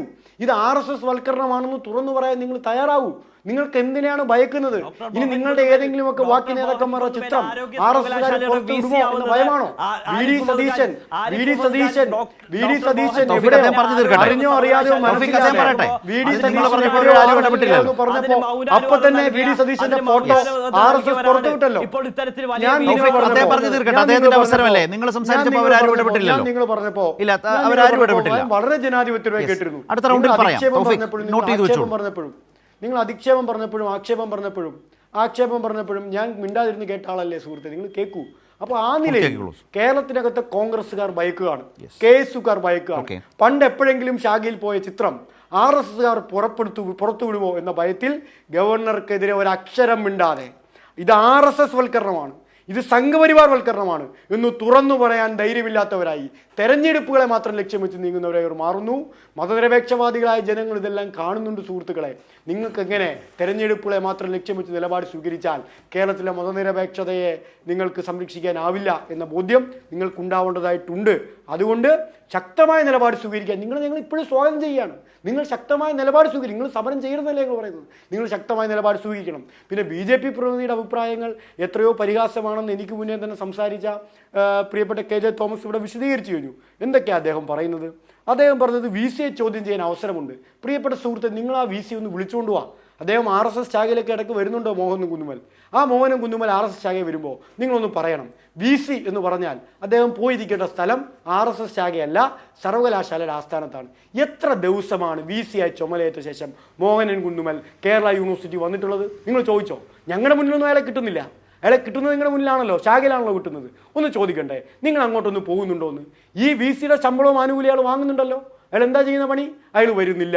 എന്നിട്ടോ അയാൾ റഷ്യയിൽ പോയപ്പോൾ താൽക്കാലികക്കാരനാണെന്ന് ആലോചിക്കണം. താൽക്കാലികക്കാരനായ അയാൾ റഷ്യയിൽ പോകുമ്പോൾ മറ്റൊരു താൽക്കാലികക്കാരെ ചുമലേൽപ്പിക്കുകയാണ്. നിങ്ങൾ മനസ്സിലാക്കേണ്ടത്, ഒരു ഘട്ടത്തിൽ ആൽബർട്ട് ഐൻസ്റ്റീനെ കേരള സർവകലാശാലയുടെ VC ആയി ക്ഷണിച്ച നാടാണ് കേരളം. അന്ന് അദ്ദേഹത്തിൻ്റെ തിരക്ക് മൂലം അദ്ദേഹത്തിന് ആ ചുമതല ഏറ്റെടുക്കാൻ കഴിഞ്ഞില്ല. ആ കസേരയിലേക്കാണ് മോഹനും കുന്നുമൽ വന്നിരിക്കുന്നത് ആലോചിക്കണം. എത്ര സർവകലാശാല വിദ്യാർത്ഥികൾ ഈ സർവകലാശാലയ്ക്ക് കീഴിൽ റിസർച്ച് ചെയ്യുന്നുണ്ടെന്നറിയോ? അവർക്ക് ദാക്ഷിണികമായ നേതൃത്വമാവേണ്ട വൈസ് ചാൻസലറുടെ യോഗ്യത എന്താ? റേഡിയോളജി ഡോക്ടറേറ്റ് ഒരു ഡിഗ്രി ഉണ്ടായേക്ക്. റേഡിയോളജി ഡിഗ്രിക്കപ്പുറമായി ഈ കേരളത്തിലെ ഈ ഗവേഷകരെ ഉൾപ്പെടെ നയിക്കാൻ കഴിയുന്ന ഒരു പോസ്റ്റിൽ വന്നിരിക്കാൻ അയാൾക്ക് എന്ത് അക്കാഡമിക് യോഗ്യതയാണുള്ളത്? ഈ ചോദ്യത്തിന് ഉത്തരം പറയാൻ നിങ്ങൾക്ക് പോകാൻ കഴിയുമോ? What is the qualification of Mohan Kunnummal? എന്ത് അക്കാഡമിക് യോഗ്യതയുടെ പുറത്താണ്? ഏത് പിൻബലത്തിലാണ്? ഏത് വിദ്യാഭ്യാസ മേന്മയുടെ പുറത്താണ് നിങ്ങൾ ഈ സർവകലാശാലയുടെ VC ആയി കയറിയിരിക്കുന്നത്? ഇനി സിസ തോമസിന്റെ യോഗ്യത എന്താ? KTU VC സ്ഥാനത്തുനിന്ന് ചെവിക്ക് പിടിച്ചാണ് പുറത്തേക്ക് ഇറങ്ങുന്നത്. നമുക്ക് ഓർമ്മയുണ്ടല്ലോ, ചെവിക്ക് പിടിച്ച് യോഗ്യതയില്ലെന്ന് പറഞ്ഞു. ആ ചെവിക്ക് പിടിച്ച് പുറത്തേക്ക് ഇറക്കിയ സിസ തോമസിനെ പിൻവാതിലൂടെ കയറി. പിന്നെ ഒരു വാക്ക് BJPയുടെ പ്രതിനിധി പറഞ്ഞത് വളരെ കറക്റ്റാണ്. എത്ര മനോഹരമായിട്ട് വാക്കുകൾ പ്രയോഗിക്കുന്നത്. Back door entry. ഞാൻ പറയുന്ന ആ വാക്ക് ഈ ചാനൽ ചർച്ചയിൽ ഫ്രെയിം ചെയ്ത് വെക്കണം. ആരാ ശരത്തേട്ട ബാക്ക് ഡോർ എൻട്രി കേരളത്തിൽ നടത്തുന്നത്? കഴിഞ്ഞ നിയമസഭാ തെരഞ്ഞെടുപ്പിലേക്ക് അങ്ങയുടെ ശ്രദ്ധ ക്ഷണിക്കുന്നു. ഒരു MLA ഉണ്ടായിരുന്ന BJP-യെ പുറങ്കാലുകൊണ്ട് അടിച്ച് കേരളത്തിലെ ജനങ്ങൾ പുറത്താക്കി ആ ഒറ്റ സീറ്റിൽ ജയിപ്പിച്ച ആളുടെ പേര് V. ശിവൻകുട്ടി, ഇന്ന് കേരളത്തിലെ പൊതുവിദ്യാഭ്യാസ വകുപ്പ് മന്ത്രി. അങ്ങനെ പുറങ്കാലുകൊണ്ട് കേരളത്തിലെ ജനങ്ങൾ തമസ്കരിച്ച രാഷ്ട്രീയത്തെ നിങ്ങൾ ബാക്ക് ഡോറിലൂടെ കേരളത്തിൽ പ്രതീക്ഷിക്കാൻ ശ്രമിക്കില്ലേ? അപ്പോൾ ആരാ ബാക്ക് ഡോർ എൻട്രി നടത്തുന്നത്? നിങ്ങൾ ഈ കേരളത്തിലെ വിവിധ സർവകലാശാല സെനറ്റുകൾ എടുക്കുക. ഞങ്ങൾക്ക് 6 പ്രതിനിധികൾ കേരള സർവകലാശാല സെനറ്റിലുണ്ട്, വിദ്യാർത്ഥി പ്രതിനിധികൾ. എങ്ങനെയാണ് ജയിച്ചെന്നറിയോ? ഒരു ആരിഫ് മുഹമ്മദിൻ്റെയും ഓഫീസിന് മുന്നിലോ ഒരു ആർലേക്കറിൻ്റെ ഓഫീസിന് മുന്നിലോ പോയി ഞങ്ങൾ പറഞ്ഞില്ല സാറേ ഞങ്ങളുടെ 2 പേരെ ഒന്ന് നോമിനേറ്റ് ചെയ്യുന്നത്. നിങ്ങളുടെ 4 പേരുണ്ട്. എങ്ങനെയാ വന്നതെന്നറിയോ? ഗവർണർ പിൻവാതിലൂടെ, നിങ്ങൾ പറഞ്ഞ അതേ ബാക്ക് ഡോറിലൂടെ ഓട് പൊളിച്ച് കയറ്റിയിരുന്ന എന്താ യോഗ്യത? RSSകാരാണെന്നുള്ള ഒറ്റ യോഗ്യതയിൽ വിവിധ സർവകലാശാലയിൽ ഇരിക്കുന്ന BJP സിൻഡിക്കേറ്റ് മെമ്പർമാർ എന്താ യോഗ്യത? RSSകാരെന്നുള്ള ഒറ്റ യോഗ്യത. അപ്പോൾ ആരാ സാറേ ബാക്ക് ഡോർ എൻട്രി നടത്തുന്നത്? ഞങ്ങൾ ഒരാളുടെയും കാല് പിടിക്കാൻ പോയിട്ടില്ല. പിന്നെ സിദ്ധാർത്ഥന്റെ മരണത്തെ പറ്റി അദ്ദേഹം പറഞ്ഞതിനെ ഞാൻ അടിവരയിട്ട് പറയുന്നു. ഞാൻ ചോദിക്കട്ടെ, ആരാ അമിത്ഷാ? കേരളത്തിലെ ഇന്ത്യയുടെ ആഭ്യന്തര വകുപ്പ് മന്ത്രിയാണല്ലോ. എന്താ അമിത്ഷയ്ക്ക് SFI കേൾക്കും മുട്ടിടിക്കുമോ? ഞാൻ ചോദിക്കാൻ ആഗ്രഹിക്കുക. അമിത്ഷയുടെ വെള്ളരി പ്രാവാണല്ലോ CBI. അമിത്ഷാ ഇരിക്കാൻ പറയാൻ ഇരിക്കുകയും കിടക്കാൻ പറഞ്ഞാൽ കിടക്കുകയും കൂടെ കിടക്കാൻ പറഞ്ഞാൽ അതിനു പോലും തയ്യാറാവുന്നവരാണല്ലോ CBI കാത്തിരിക്കുന്നത്. ആ CBI അന്വേഷണം നടത്തിയല്ലോ സിദ്ധാർത്ഥന്റെ മരണത്തിന്റെ പേരിൽ. ഒരൊറ്റ SFI പ്രവർത്തകനെ, ഒരൊറ്റ SFI നേതാവിനെ, SFIയുടെ ഗൂഢാലോചനയാണ് ഇത് എന്ന് നിങ്ങൾ ഉന്നയിച്ച ആരോപണത്തെ ഒരു വരി എഴുതി വെക്കാൻ CBIയുടെ ചാർജ് ഷീറ്റ് നിങ്ങൾക്കായോ? പിന്നെ ഏത് മരണത്തെ പറ്റി നിങ്ങൾ പറയുന്നത്? നിങ്ങളുടെ CBI അന്വേഷണത്തിൽ പൂർണ്ണമായി SFI കുറ്റവിമുക്തമാക്കിയ ഒരു കേസിൽ എന്താ CBIക്ക് SFI കേൾക്കുമ്പോൾ കാല് പറക്കുമോ, മുട്ടിടിക്കുമോ? അങ്ങനെ ഒന്നും നിങ്ങൾ പറഞ്ഞ് പേടിപ്പിക്കണ്ട. അപ്പൊ ബാക്ക് ഡോർ എൻട്രി കേരളത്തിനകത്ത് നടത്തുന്നത് BJP ആണ്. അതിന് കൈ ഒറ്റ പോയിന്റ് കൂടി അതിന് കൈയടിക്കുന്നത് കൈയടിക്കുന്നത് കോൺഗ്രസ് ആണ്. കോൺഗ്രസിനകത്ത് മെറിറ്റ് എന്താ? ചരിത്രേട്ടൻ കൃത്യമായി പറഞ്ഞു. ഞാൻ ചോദിക്കുന്നത് KS പ്രതി നിങ്ങളുടെ അലോഷ്യ സേവർ എവിടെയോ നടത്തിയ ഒരു പ്രസംഗത്തെ പറ്റി നിങ്ങൾ അഭിമാനത്തോടെ പറഞ്ഞല്ലോ. ഞാൻ അലോഷ്യ സേവറിനെ ഈ ചാനൽ ചർച്ചയിൽ ഇരുന്ന് വെല്ലുവിളിക്കാൻ SFI സംസ്ഥാന പ്രസിഡന്റ് എന്ന നിലയിലല്ല, ഒരു സാധാരണപ്പെട്ട അരിയാഹാരം കഴിക്കുന്ന മലയാളി എന്ന നിലയിൽ നിങ്ങളോട് ഞാൻ ചോദിക്കാൻ ആഗ്രഹിക്കുന്നത്, വെല്ലുവിളിക്കാൻ ആഗ്രഹിക്കുന്നത്, ആരിഫ് മുഹമ്മദ് ഖാനും തുടർന്ന് ആർലേക്കറും RSS സംവിധാനത്തിന്റെ ഭാഗമായി നോമിനേറ്റ് ചെയ്ത ഏതെങ്കിലും ഒരു കോൺഗ്രസ്സുകാരനായ സെനറ്റ് മെമ്പറെ നിങ്ങൾക്ക് രാജിവെപ്പിക്കാൻ ധൈര്യമുണ്ടോ? ഈ ആനുകൂല്യം വാങ്ങി ഭക്ഷിച്ചിട്ട് ആ ആനുകൂല്യം തന്നവർക്ക് സ്തുതി പാടുന്നവരായി നിങ്ങൾ മാറിയിട്ട് വേറെ വർത്തമാനം പറഞ്ഞുകൊണ്ട് വരരുത്. കാലിക്കറ്റ് യൂണിവേഴ്സിറ്റിയുടെ വൈസ് ചാൻസലർ ആരാ? ചരിത്രയുടെ ചോദിക്കുന്ന പ്രതിയോട്. കോൺഗ്രസ് അധ്യാപക സംഘടന നേതാവാ. അണമുറിയാത്ത നദീജല പ്രവാഹം പോലെ രാജ്യത്തെ ആകെ കോൺഗ്രസ് നേതാക്കന്മാർ ആകെ പോയല്ലോ. ആ കൂട്ടത്തിൽ നിങ്ങളുടെ മുൻ കോൺഗ്രസ് അധ്യാപക സംഘടന നേതാവ് കൂടി പോയോ എന്നൊന്ന് ചോദിക്കുന്നുണ്ടോ? ശരി ശിവപ്രസാദ്, KSUവും അപ്പുറത്തു നിന്ന് BJPയുടെയും ഭാഗത്തു നിന്ന് സമരം ചെയ്യുന്ന നിങ്ങൾക്കെതിരായി ഉന്നയിച്ച ആക്ഷേപങ്ങൾക്കോ ആരോപണങ്ങൾക്കോ വിമർശനങ്ങൾക്കോ നിങ്ങളുടെ വിശദീകരണവും വന്നു കഴിഞ്ഞു. ഞാൻ നന്ദു, നിങ്ങളുമായി ബന്ധപ്പെട്ട് ഇപ്പോൾ ശിവപ്രസാദ് പറഞ്ഞ 1-2 കാര്യങ്ങളെക്കുറിച്ച്, നിങ്ങളുടെ താല്പര്യങ്ങൾക്കനുസരിച്ച് പ്രവർത്തിക്കുന്ന താൽക്കാലിക വൈസ് ചാൻസലറുടെ ആളുടെ യോഗ്യതയെ സംബന്ധിച്ച് ഒക്കെ ചോദിച്ച വളരെ പ്രധാനപ്പെട്ട കാര്യമുണ്ട്. പിന്നെ നിങ്ങൾക്കാണ് ഈ ഓട് പൊളിച്ച് ആളെ കയറ്റി അകത്തിരുത്തുന്ന പരിപാടി. അത് ചില ഉദാഹരണ സഹിതമാണ് SFI സംസ്ഥാന പ്രസിഡന്റ് സംസാരിച്ചത്. മറുപടി. അല്ല, ഞാൻ അദ്ദേഹത്തിൻ്റെ സംസാരം ഇങ്ങനെ കേൾക്കുമായിരുന്നു. അതായത് എത്ര നന്നായിട്ടാണ് SFIയുടെ സ്റ്റഡി ക്ലാസ്സുകളിൽ ഇത്തരത്തിലുള്ള കാര്യങ്ങളെക്കുറിച്ച് അതിഗംഭീരമായി പഠിക്കാൻ നല്ല അസൽ അഭിനയകഥാവിനെ ഒരു നല്ല തിരക്കഥ പഠിപ്പിച്ചു വിടുന്നത് എന്ന് ഞാനിങ്ങനെ ചാതുര്യത്തോടു കൂടി നോക്കിയിരിക്കുന്നത്. അദ്ദേഹത്തിൻ്റെ ആ ഒരു വാക്ചാതുര്യം കൊള്ളാം, അദ്ദേഹത്തിന് അതിൽ ഭാവി ഉണ്ടാവട്ടെ എന്ന് ഞാൻ ആശംസിക്കുന്നു. പക്ഷേ എനിക്ക് കുറച്ച് കാര്യങ്ങൾ SFIയുടെ പ്രധാനപ്പെട്ട നേതാവ് എന്നുള്ള നിലയിൽ അദ്ദേഹത്തിനോട് ചോദിക്കാനുണ്ട്. അദ്ദേഹം സർവകലാശാല, ഉന്നത വിദ്യാഭ്യാസം, ഇതിനെക്കുറിച്ചൊക്കെ ഇങ്ങനെ വാതോരാതെ സംസാരിക്കണം. നമുക്കൊരു കുറച്ച് പഴയതിൽ നിന്ന് തുടങ്ങി പുതിയതിലേക്ക് വരാം. ഞാൻ ആദ്യം അദ്ദേഹത്തിന് ഓർമ്മപ്പെടുത്താൻ ആഗ്രഹിക്കുന്നത്, കോവളം എന്ന സ്ഥലത്ത് വിദേശ സർവകലാശാലകളെക്കുറിച്ച് കേരളത്തിലേക്ക് കൊണ്ടുവരുന്നതിനെ പറ്റി ഒരു സെമിനാറിൽ പങ്കെടുക്കാൻ വന്ന താങ്കളൊക്കെ നേരത്തെ പറഞ്ഞ മുൻ അംബാസഡറും ലോകം ആദരിക്കുകയും ചെയ്തിരുന്ന TP ശ്രീനിവാസൻ എന്ന് പറയുന്ന അദ്ദേഹത്തിൻ്റെ കവളത്തടിച്ച SFIക്കാരനെ കുറിച്ച് ഈ പറയുന്ന SFIയുടെ നേതാവിൻ്റെ നിലപാടെന്താ? 2, ഇന്ന് സർവകലാശാല താങ്കൾ ഊറ്റം കൊള്ളുന്ന ബാക്ക് ഡോറിലൂടെ കയറ്റി താങ്കൾ 4-5 പ്രാവശ്യം പറഞ്ഞല്ലോ. അതേ ബാക്ക് ഡോറിലൂടെ നിങ്ങളുടെ MPമാരുടെയും MLAമാരുടെയും നിങ്ങളുടെ CPMൻ്റെ നേതാക്കന്മാരായിട്ടുള്ളവരുടെയും ഭാര്യമാരെയും സഹോദരിമാരെയും സുഹൃത്തുക്കളെയും അങ്ങനെയുള്ള ആളുകളെയൊക്കെ നിങ്ങൾ പിൻവാതിലൂടെ തിരികെ കയറ്റിയപ്പോൾ ആ തിരികെ കയറ്റിയവർക്ക്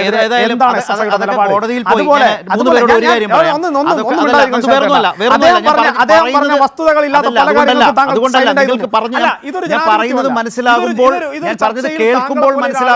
വേറൊന്നുമല്ല.